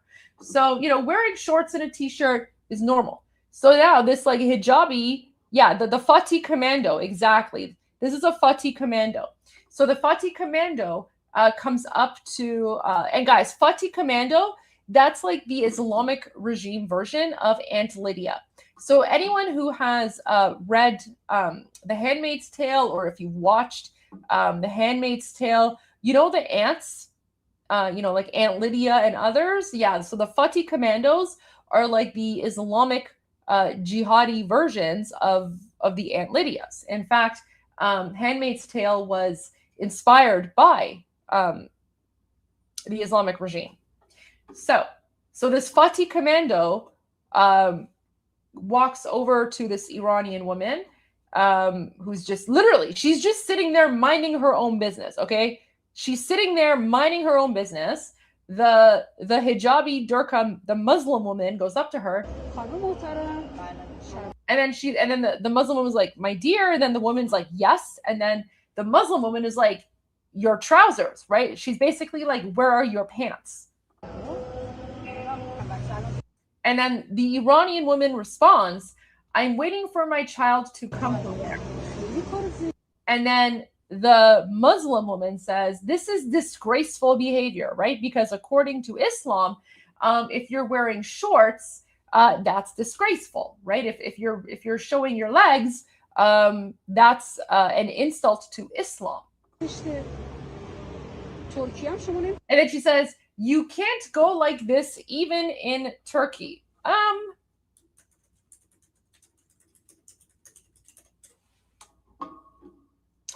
That is a lie, by the way, because women are allowed to wear shorts in Turkey. So again, remember, when it comes to the Muslim Nazis, if their lips are moving, they're lying. So this Muslim woman goes up to this Iranian woman, and the Muslim woman is like, "Where are your pants? This is disgraceful behavior.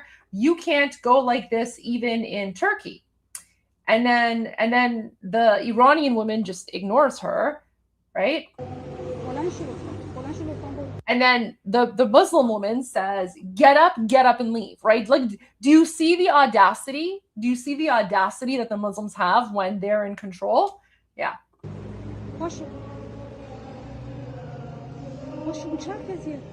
And then, the Muslim woman is like, "Get up. What kind of behavior is this?" And then the Iranian woman is like, "What did you say? What did you say to me?"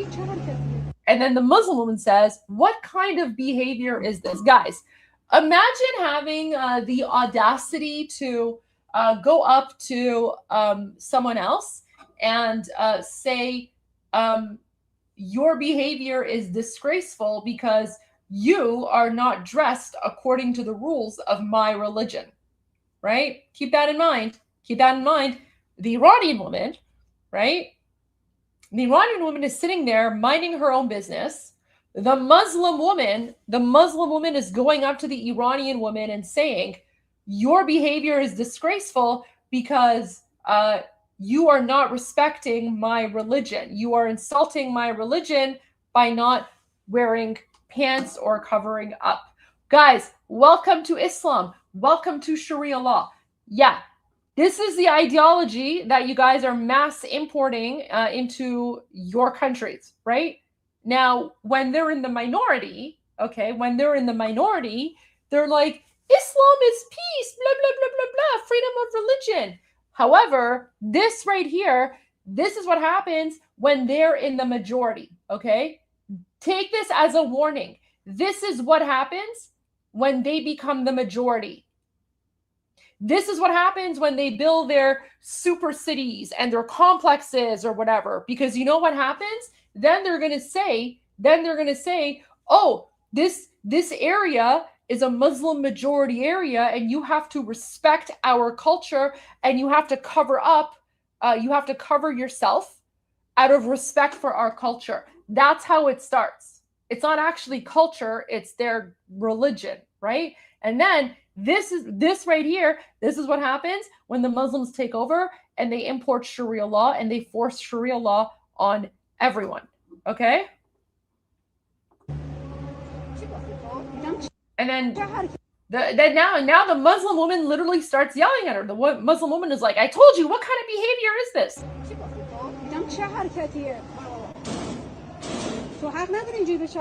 Right? So now the Muslim woman has the audacity to say to the Iranian woman, you have no right to walk around like this. Okay?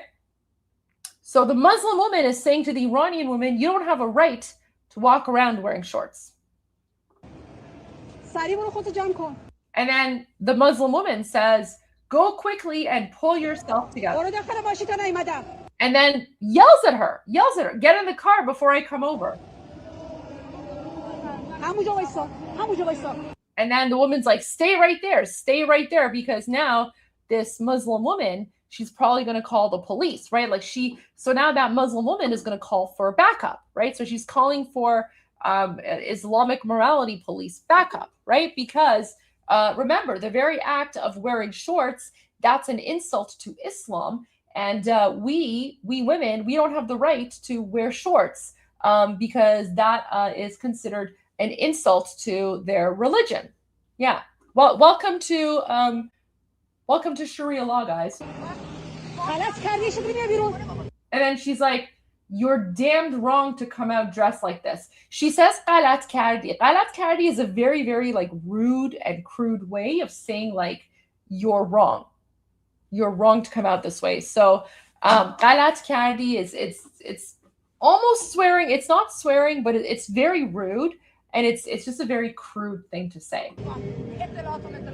And then the woman, the Iranian woman, she turns around and she's like, go and tell the intelligence ministry, right? So the Iranian women wearing shorts, because again, like Iranians, we've had it with Islam, we've had it with the Durkas, we've had it with their jihad and their Allah and their Muhammad and whatever. We're sick and tired of it.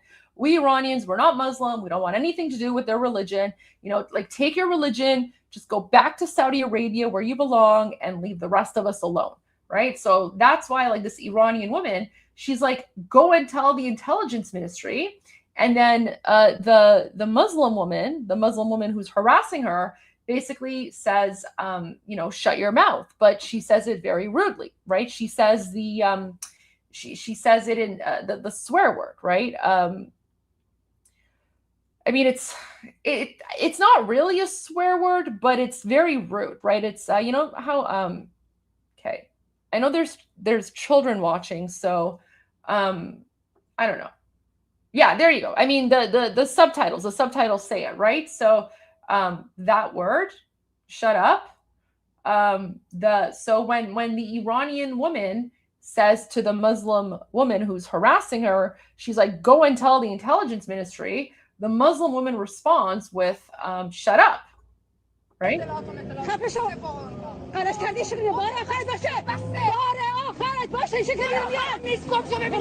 So then the Muslim woman starts yelling at the Iranian woman. As you can hear, the Muslim woman is yelling. She's like, let this be the last time you come out dressed like this. And then the Iranian woman, to her credit and to her, guys, this is how courageous Iranians are, right? So then the Iranian woman, when the Muslim woman yells at the Iranian woman yells back, it's not my last time, get lost. And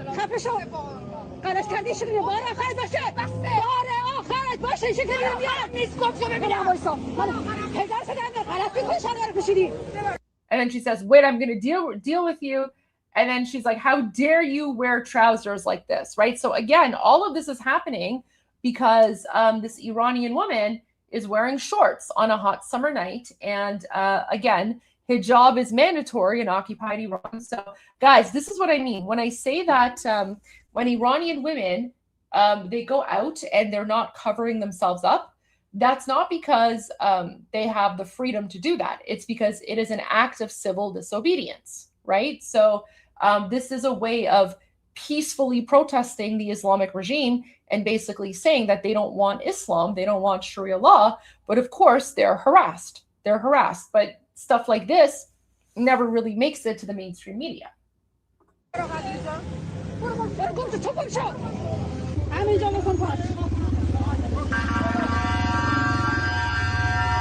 now so one of the Iranian men, I guess some random person brought her a pair of pants so that she could put on the pair of pants, basically just to prevent her from getting arrested, right? So I want you guys to understand that. It's not like the Iranian men, they really don't care, right? So they don't care about whether or not she's wearing shorts. But the reason that this one Iranian man brought her a pair of pants was to basically get the Muslim woman who's harassing her to get off her case, right? So that's why one of the men brought her just like a pair of trousers, and he's basically like, just put on, just put these on so that you don't get arrested and murdered, right?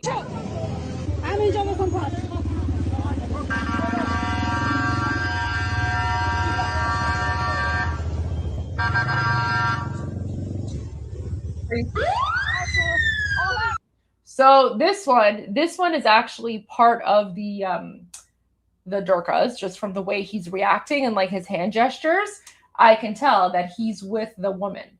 So this one, right? This one he's with the Muslim Nazi that's filming, but you can see just other Iranian men, they're just casually walking by and they're just like, oh shit, not this again, right?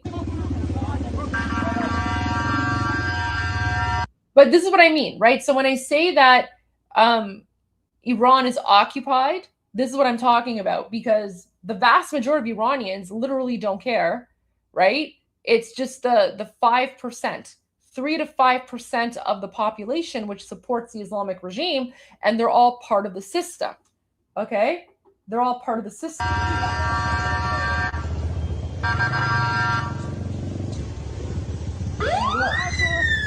And then, of course, you can hear the police sirens, because apparently now the police have been called.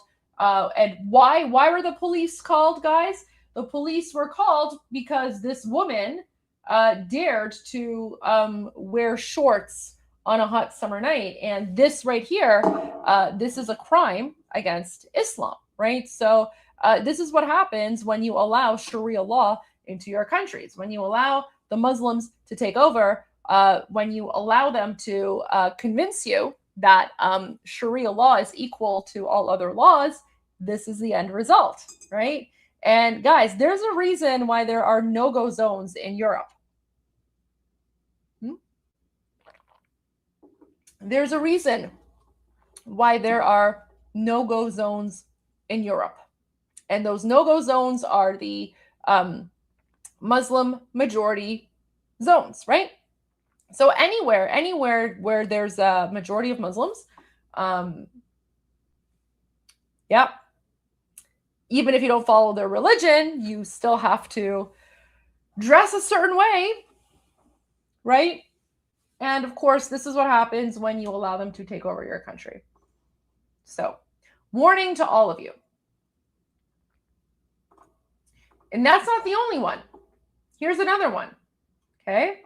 Here's another one. So, an Iranian woman in Khuzestan, that's my province, right? That's the province that I was born in, was harassed by a bunch of hijabi ghouls of the Islamic Republic for not wearing a hijab and for wearing a t-shirt of Cyrus the Great. She bravely stood against them and shouted, "Long live the Shah." Each of these things could get her killed. So here's another footage. This is Iranian women versus the Durkas.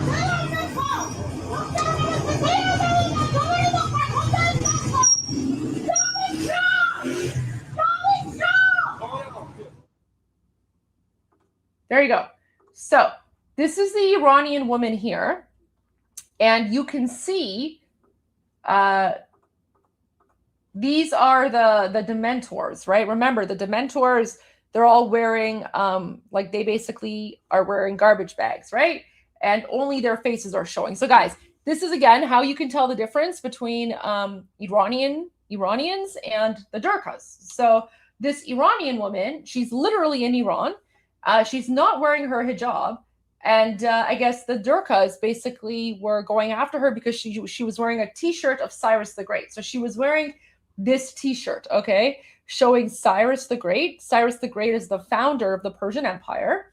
So this Iranian woman, she's not wearing the hijab. She's wearing a t-shirt of Cyrus the Great. And then when the Muslims come after her, she starts yelling at them, Javid Shah, which is very brave, incredibly brave, right?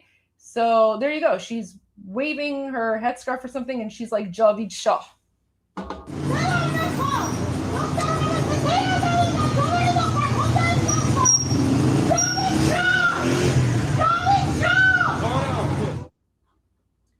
And then as soon as she starts yelling Javid Shah, there's someone behind her, and he's like, Khanum Bia, which means like you can hear a man, and he's like, ma'am, please come. So basically, I guess the men who are there are like, man, please come over here, because they're getting they're getting nervous for her, right? They're getting worried for her.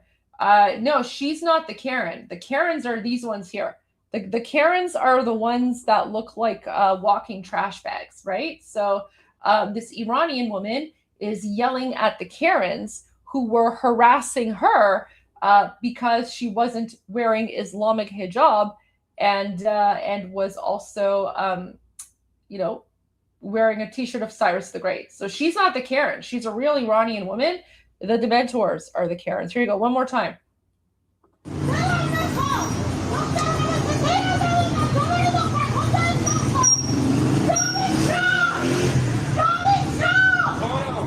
Javid Shah. And that's the t-shirt that the Iranian woman was wearing. And remember, the Muslim Nazis, they don't like anything about Iran. They hate Iran, right? So they hate Cyrus the Great. They hate the Iranian identity. This is why we Iranians, we're very particular. And we don't like it when people call them the Iranian regime, because there's nothing Iranian about them. They're the Islamic regime. They actually hate Iran. They hate Cyrus the Great. They want to erase our identity and our culture. And they're very upset over the fact that we, as Iranians, have refused to worship a bunch of dead Arab warlords, and instead we prefer to focus on our own heritage, which is Cyrus the Great, and of course the Persian Empire, and of course Zoroastrianism. I'm going to go to one final video, and then I'm going to take a quick break.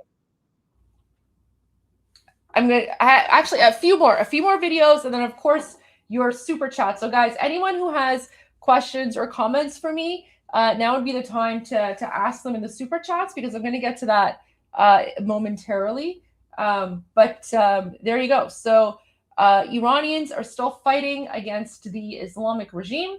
And here, this is footage from a couple of days ago. Protester sets Khamenei banner on fire and chants, "Long live the Shah." ملت شریف ایران بیدار شید. وقتش ایرانمون رو پس بگیریم. وقتش برگردیم به خیابون یه بار برای همیشه تمامش کنیم. ما ادامه داریم. جاوید شاه. ملت شریف. So he says, so this person is saying, noble people of Iran, wake ایران up. بیدار شید. وقتش ایران. It's time to take our Iran back. ایرانمون رو پس بگیریم. وقتش برگردیم. It's time to return to the streets and finish this once and for all. به خیابون یه بار برای همیشه تمامش کنیم. ما ادامه داریم.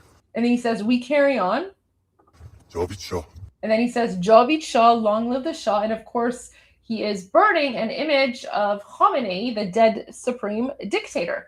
So, Iranians, are we getting ready to rise up and overthrow the terrorist Islamic regime? Yes, absolutely. And the time is coming much sooner than people think. And to everyone and anyone who's wondering, are Iranians still getting ready to rise up? Absolutely. Absolutely. It's still happening. It's not a matter, guys, I want to be very clear about something. It's not a matter of if, it's a matter of when. Now, I wanted to share just a couple of more positive and upbeat videos before I end the live stream. Before I get to your super chats, of course, but where is it? There's a couple of videos that I saw that was just, I thought it was absolutely beautiful. So, one of the things I've noticed on Instagram is that there's like a national revival. Okay, so there's a national revival that's happening amongst Iranians on Instagram, and let me start with this one.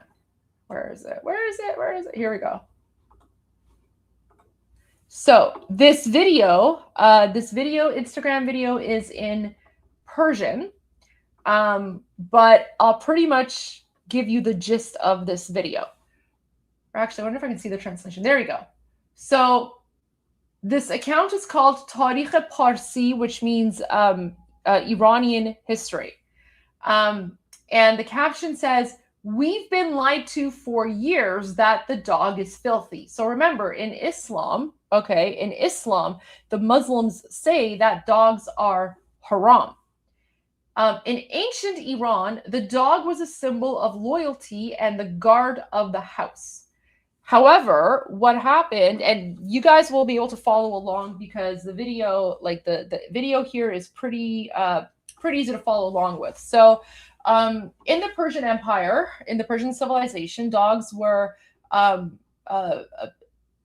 very important part of Iranian society. In fact, dogs are considered part divine and part holy in the Zoroastrian faith. And all Iranians kept dogs in the house. And basically, in the Persian Empire, it was illegal to injure dogs. Anyone who injured a dog or hurt a dog was basically punished. There was jail time or something like that. Dogs were treated with respect. Dogs were essentially part of the family. However, when the Arab Muslims started to invade Persia, because Iranians all had dogs, and the dogs basically would warn Iranians about an intruder, the Arab Muslims then claimed that dogs are haram in Islam, and they said that any house that owns a dog, angels will not live in that house, nor 7 houses apart from that house, right? So they basically began to discourage Iranians from having dogs because they said dogs are, considered dirty in Islam, and that way they were able to then break into Iranian homes and conquer and rape and pillage and all that stuff. So there you go. So that's basically the gist of this video, but I'm just gonna بیا اینور اون سگ نجسه. So this Muslim girl is playing with the Iranian girl's dog, and then the mullah, the turban head, is like, "Get over here! That dog is najis," right? Najis means like haram, dirty. بابا چرا میگن سگ نجسه؟ So then this Iranian girl, she's saying to her dad, she's like, "Baba, like, why do the Muslims say that dogs are haram?" And then now he gets into the explanation, and you can follow along with the video. دخترم در ایران باستان مردم در خانه‌هایشان سگ نگه می‌داشتند. So he's like, my daughter, in ancient Iran, Iranians kept dogs in their homes. بعد از حمله تازیان به ایران And then you guys caught that word, tazi, right? So he says after the Tazis started to attack Iran, سگ‌ها نگهبانان خانه ایرانی‌ها بودند. dogs were basically the guardians of the homes, and they would chase away or attack the Tazis, essentially the Arab Muslim invaders. و جلوی تهاجم اعراب به خانه و ناموس مردم رو می‌گرفتند. اعراب از سادگی مردم ایران استفاده کردند و فتوا دادند که سگ نجسه.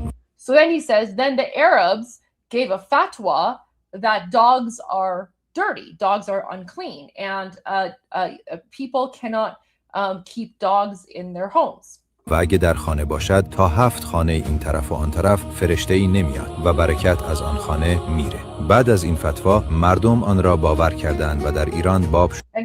And then he says that after that fatwa, unfortunately, Iranians, given, you know, I guess the Iranians were convinced by that fatwa, and they basically abandoned all of their dogs, and then they let all of their dogs go. So Iranians didn't have dogs in their homes anymore after that fatwa by the Arab Muslims. And then, of course, then the Arab Muslims were able to invade. شد که سگ نجسه و نگهداری از سگ حرامه و این گونه اعراب توانستند به جان و مال و ناموس ایرانی ها تجاوز کنند. بیایید بیدار. So then he's like, and then because the Arab Muslims were able to convince the Iranians that dogs are haram, that's how the Arab Muslims were then able to invade homes,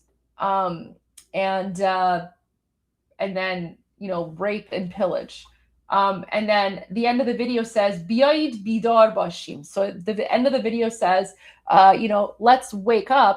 بیدار باشیم و هر خرافه‌ای را باور نکنیم. And not believe like any, you know, jihadi nonsense that comes our way. برای آگاهی ایرانیان این پست رو به اشتراک بگذارید.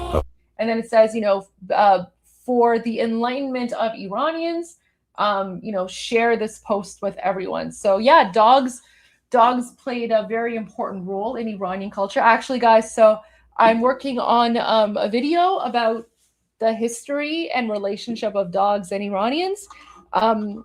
That video is going to come out on August 28th, because August 28th is the 1-year passing of my own dog. He passed away last year. So I've been working on that video. Sorry, guys.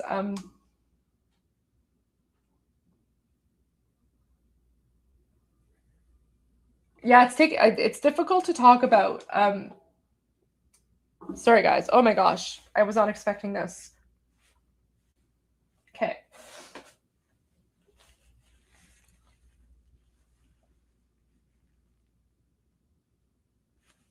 Wow. Okay, I was not expecting to get emotional. Oh my gosh, sorry guys. But yeah, I'm working on a video, and it will come out on August 28th in honor of my dog who passed away last year.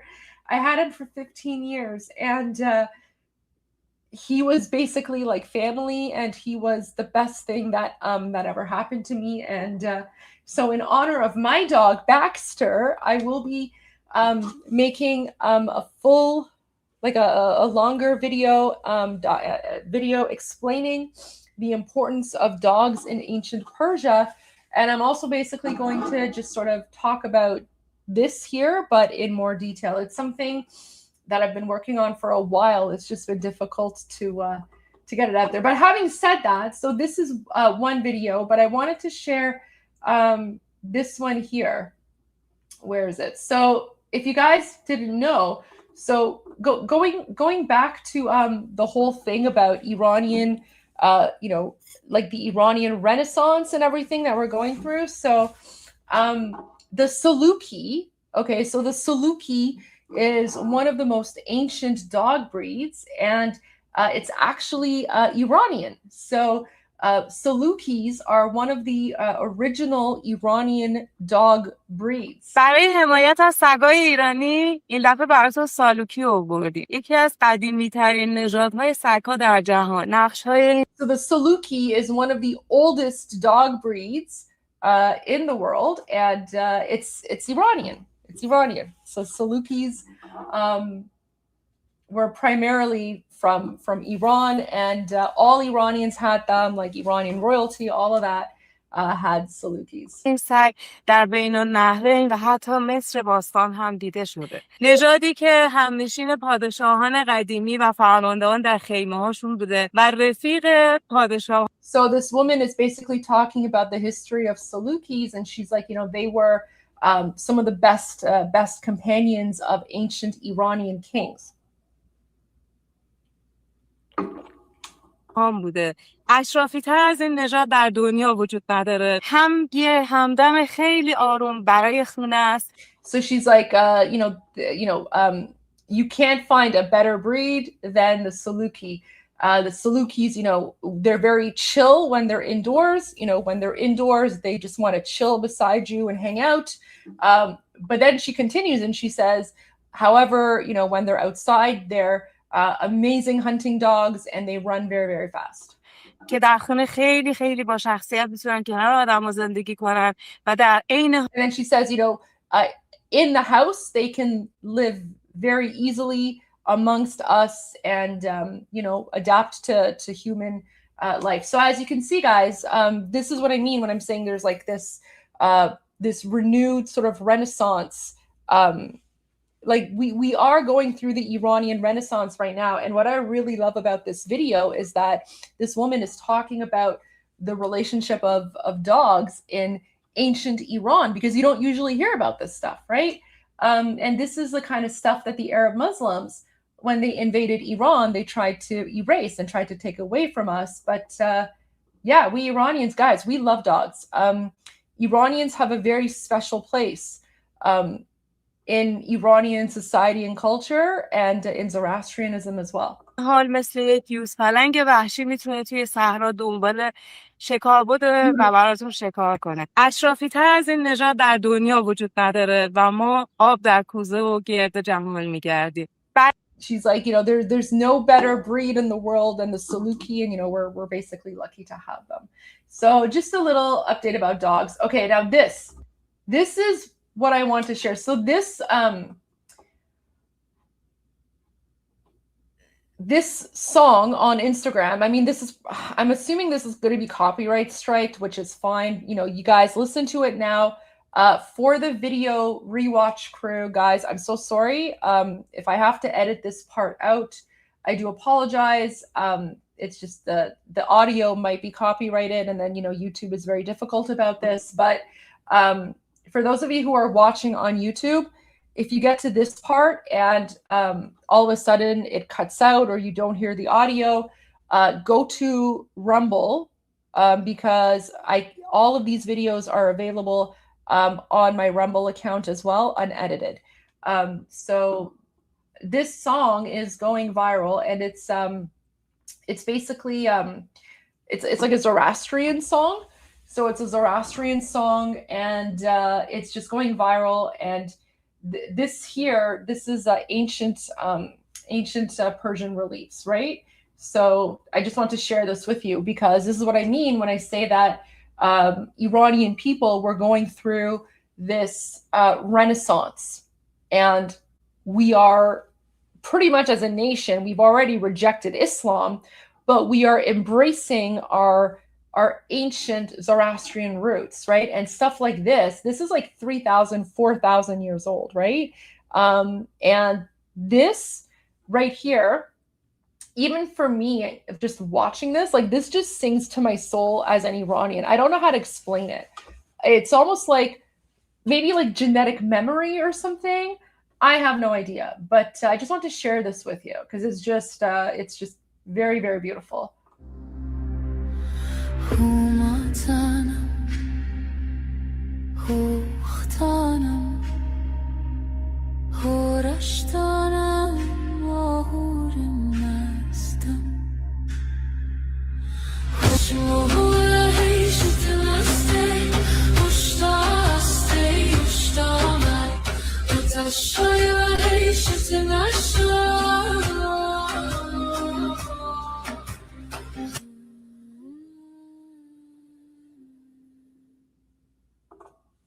Absolutely beautiful. Let me translate for you what's being said here. Guys, it gives me chills too. It literally gives me chills. Okay, I'll go back and I'll read the lyrics for you guys, okay? I'll translate the lyrics because even the lyrics are beautiful. So, and then once I'm done translating the lyrics for you guys, I'll play it again after that without interruptions. Can I put this video in the music playlist? Yeah, sure. I mean, I have to figure out how to download it and then upload it to YouTube. I'll see what I can do. But yeah, it's a beautiful, beautiful song. So, Andishayanik means good thoughts. Okay, so the first part is going to be good thoughts, good words, and good deeds. So good thoughts, good words, and good deeds. That is the I don't want to say motto. I guess it's from Zoroastrianism, right? So it's sort of the main values, right? So whenever someone thinks of like Zoroastrianism, or if someone ever asks me like, what's like the one thing I need to know about Zoroastrianism, is that the main thing is good thoughts, good words, good deeds. So the song starts out with good thoughts, good words, good deeds. Now, guys, what's really important about this song and the lyrics is that this is not modern day Iranian. This is ancient Iranian. So the lyrics here, right? So the words that she's saying, I don't actually understand. But they've provided the subtitles in Persian, so that's how I can follow along, because this is an ancient Zoroastrian song from like, I don't know, 2,000, 3,000 years ago. And she's singing in the ancient Iranian language. And then, well, this part you guys know, it's Ahura Mazda.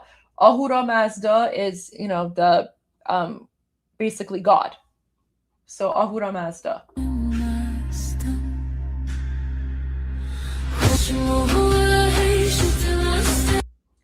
Oh my gosh, this part is so beautiful. Rasti behtarin niki ast. So Rasti behtarin niki ast means truth. Truth is the best goodness. Okay, so basically the lyrics are good thoughts, good words, good deeds, Ahura Mazda, and then truthfulness is the best good.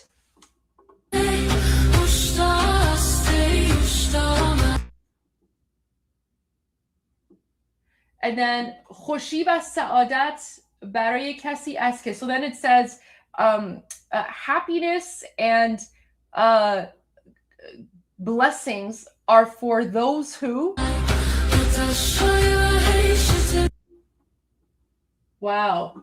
So basically it's blessings and happiness are for those people who live a life of truthfulness and are the best people that they can be.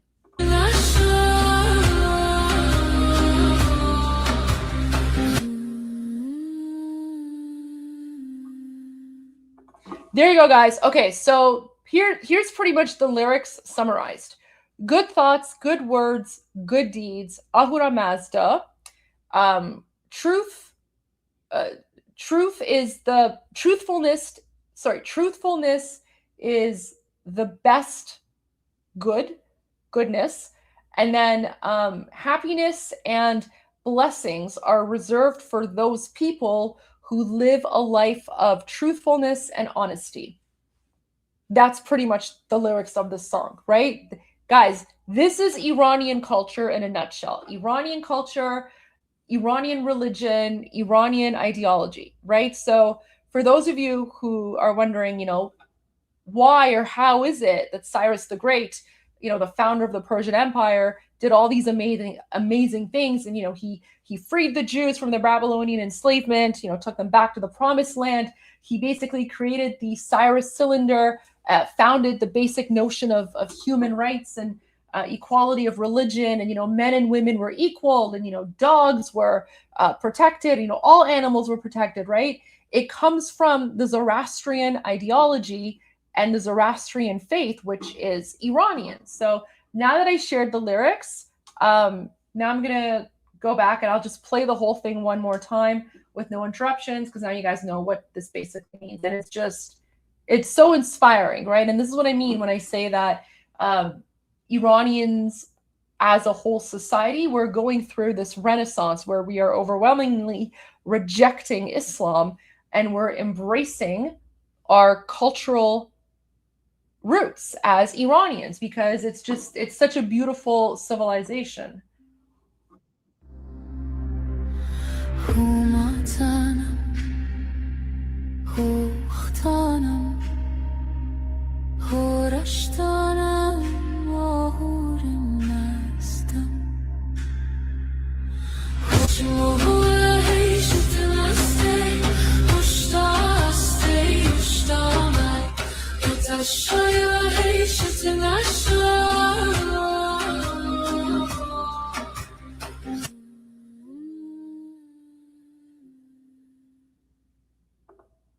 Absolutely beautiful. Absolutely beautiful. And then there's this one too. This one too, guys. Look at this one. So it's the same song. You guys already know the lyrics, but now this is they're showing a Zoroastrian temple in the city of Yazd.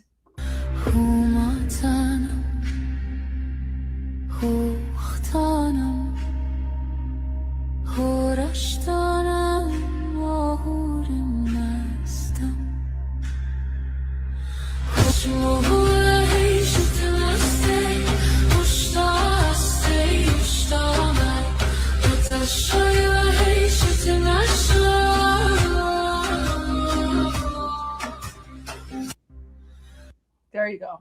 Absolutely beautiful. Beautiful, beautiful culture. A lot more things I want to share, but I'm going to leave it there for now. Oh, okay. You know what? Okay, I'm going to leave this for last. Let me get to your questions and comments, guys, because I know we do have some super chats, so I'm going to get to those. And thank you guys all for your patience. So first we have Christy Johnson. I want to honor the Iranian heroes by naming my new female kitten something appropriate for their struggle for freedom. Since Iran is shaped like a cat, it's even more symbolic. Any suggestions? Oh my gosh, wow. First of all, congratulations on your kitty. Oh my gosh. You know, I think naming your kitty any Iranian name would. Oh, and you know what? I'm trying to think. Iranians in the, you know what? I like Arya. I think Arya is I would say, I'm looking at your comments. I think Arya or even Pishi. Pishi is good too. Persia, right? You can call your kitty Persia, Pishi, Arya. I think any of those would be beautiful, but I really like Arya. I think Arya is that would be my personal suggestion. So I would probably spell it Aria or Arya, whichever one you prefer. But oh my gosh, congratulations on your new kitty. Give your kitty a big hug from me, and then on my behalf, say to your kitty, pss, pss, pss, pss, right? Because that's what you do when you're calling kitties over. You're like, pss, pss, pss, pss, right? And then there you go. And you can always nickname your kitty Pishi, because that's also a nickname that we call our cats. Rose says, we let the Durka invaders abuse our First Amendment. Shake my head. Yeah, that's exactly what they do. They abuse the First Amendment and the Second Amendment as well. So that's why we call it an invasion. And this is why we're warning all of you to be careful with the Trojan horse. Kuda says, Durud Gigi from the not good Seattle, but lovely state of Washington. Great show. Thank you so much for being here. I appreciate that you're enjoying the show. Thank you so much, Kuda. Welcome. Scruff Dizzle. I had my Make Iran Great Again shirt and hat delivered on Saturday. Oh, I love that. I love the lion and sun flag on the left side. It's perfect. Yeah, that's the exact same hat that I'm wearing. See, and yeah, I made sure to have the lion and sun emblem there. Oh my gosh, Scruff, I'm so happy. Let me know if you're happy with the quality and everything. So I have a few like sweaters for, you know, that I've ordered for myself from my merch store. I don't really wear them because it's summertime right now and it's too hot, but honestly guys, like I love my hat, and for, you know, the fact that I wear it almost every day, surprisingly it's really good quality, right? Like even like the stitching and embroidery. So, but that's because it's actually an American it's an American vendor. So I think they're based out of like Texas or something anyway. So, you know, it's good quality, but oh, Scruff, that's amazing. I'm so happy. Thank you so much. That totally made my day.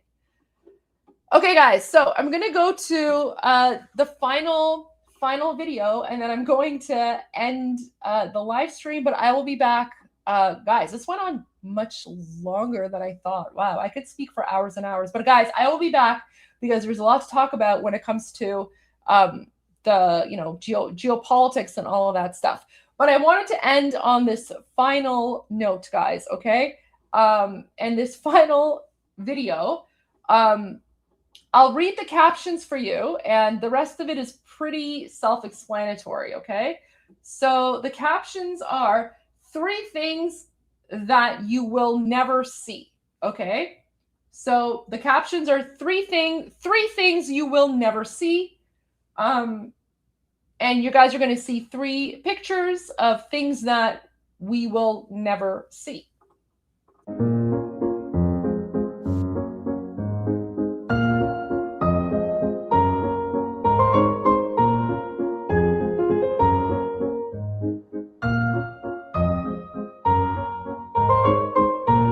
And number 3.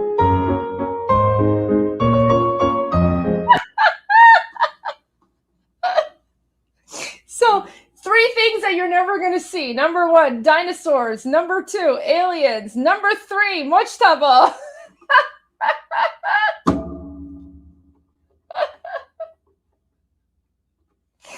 Oh my gosh, I just thought that was hilarious. So there's some Iranian humor for you guys, right? I'm telling you, you know, we have ups, we have downs. I try to balance out Iran Revolution Live, you know, with the good news and the bad news. And, you know, there's a lot of difficult things going on in occupied Iran, you know, especially the footage that I shared with you. But guys, Iranian humor, it's how we keep ourselves motivated. So there you go. 3 things you'll never see.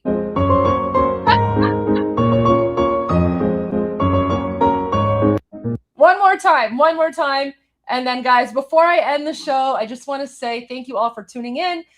Make sure that you like and subscribe, turn on your notifications. I'll be back later tonight for tonight's evening edition of The Goldie Show. And until then, I'm Israel Chai. God bless America. Javid Shah and Payande Iran.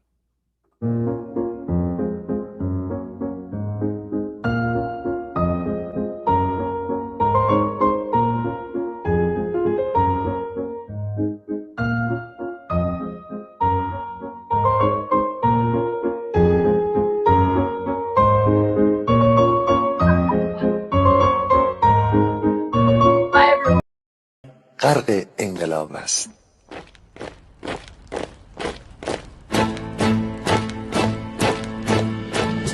کشور ما، تاریخ ما در سینگر فرا گرفته، گویی اهورا مستا دوباره در نور خود مرا گرفته. هشتم سرودی سر میدهم باز فارغ از رنج و تشویش. ایران غرق انقلاب است، به پیش به پیش به پیش. ایران غرق انقلاب است، به پیش به پیش به پیش. هن ای پدر، هن ای پسر، برخیز و با ما شو همگام. تا درد آن تجربه تلخ ما را نکشیده در خواب. بگذار هر دم بغرند گرگ‌ها در لباس میش. ایران غرق انقلاب است، به پیش به پیش به پیش. ایران غرق انقلاب است، به پیش به پیش به پیش. ای کارگر ای برزگر راحت کنون ادامه دارد در این زمان که پرتو یزدان از هر سو بر تو میبارد. پس پیش به سوی آزادی از بحر خزر تا کیش. ایران غرق انقلاب است، به پیش به پیش به پیش. ایران غرق انقلاب است، به پیش به پیش به پیش. خلقا به پا بهر دفاع از استقلال و آزادی تا بشکنیم پشت ارتجاع تیریزی ویران آبادی. تا زنده سازیم سنت‌های می از هر آیین و کیش. ایران غرق انقلاب است، به پیش به پیش به پیش. ایران غرق انقلاب است، به پیش به پیش به پیش. با امید روزی که تمام این دلبشو و انقلاب تموم بشه و ما در روشنایی، نور و سعادت مردم کشورمون غرق بشیم. نه خارجی نه بیگانه، نه مستشارهای ویرانی، نه چیر خاران نه کاسلیسان، فقط هم رزمان ایرانی. تا با شرافت میهنی بسازی بهر فرزندان خویش. ایران غرق انقلاب است، به پیش به پیش به پیش. ایران غرق انقلاب است، به پیش به پیش به پیش. مردم بیایی داخل صف ما اکنون که آغاز رویاست. دشمنان بدانید ما زنده هستیم، بعد از ما هم ایران پابرجاست. آن روح شیطان ما را فریب داد با صد شعار مردمیش. ایران غرق انقلاب است، به پیش به پیش به پیش. ایران غرق انقلاب است، به پیش به پیش به پیش. پرچم ما پرچم ایران غرق خون شهیدان، روی شانه هامان حمل میکنیمش در هر خیابان و میدان. تا ماسک دلقکان را برداریم از روی تسبیح و ریش.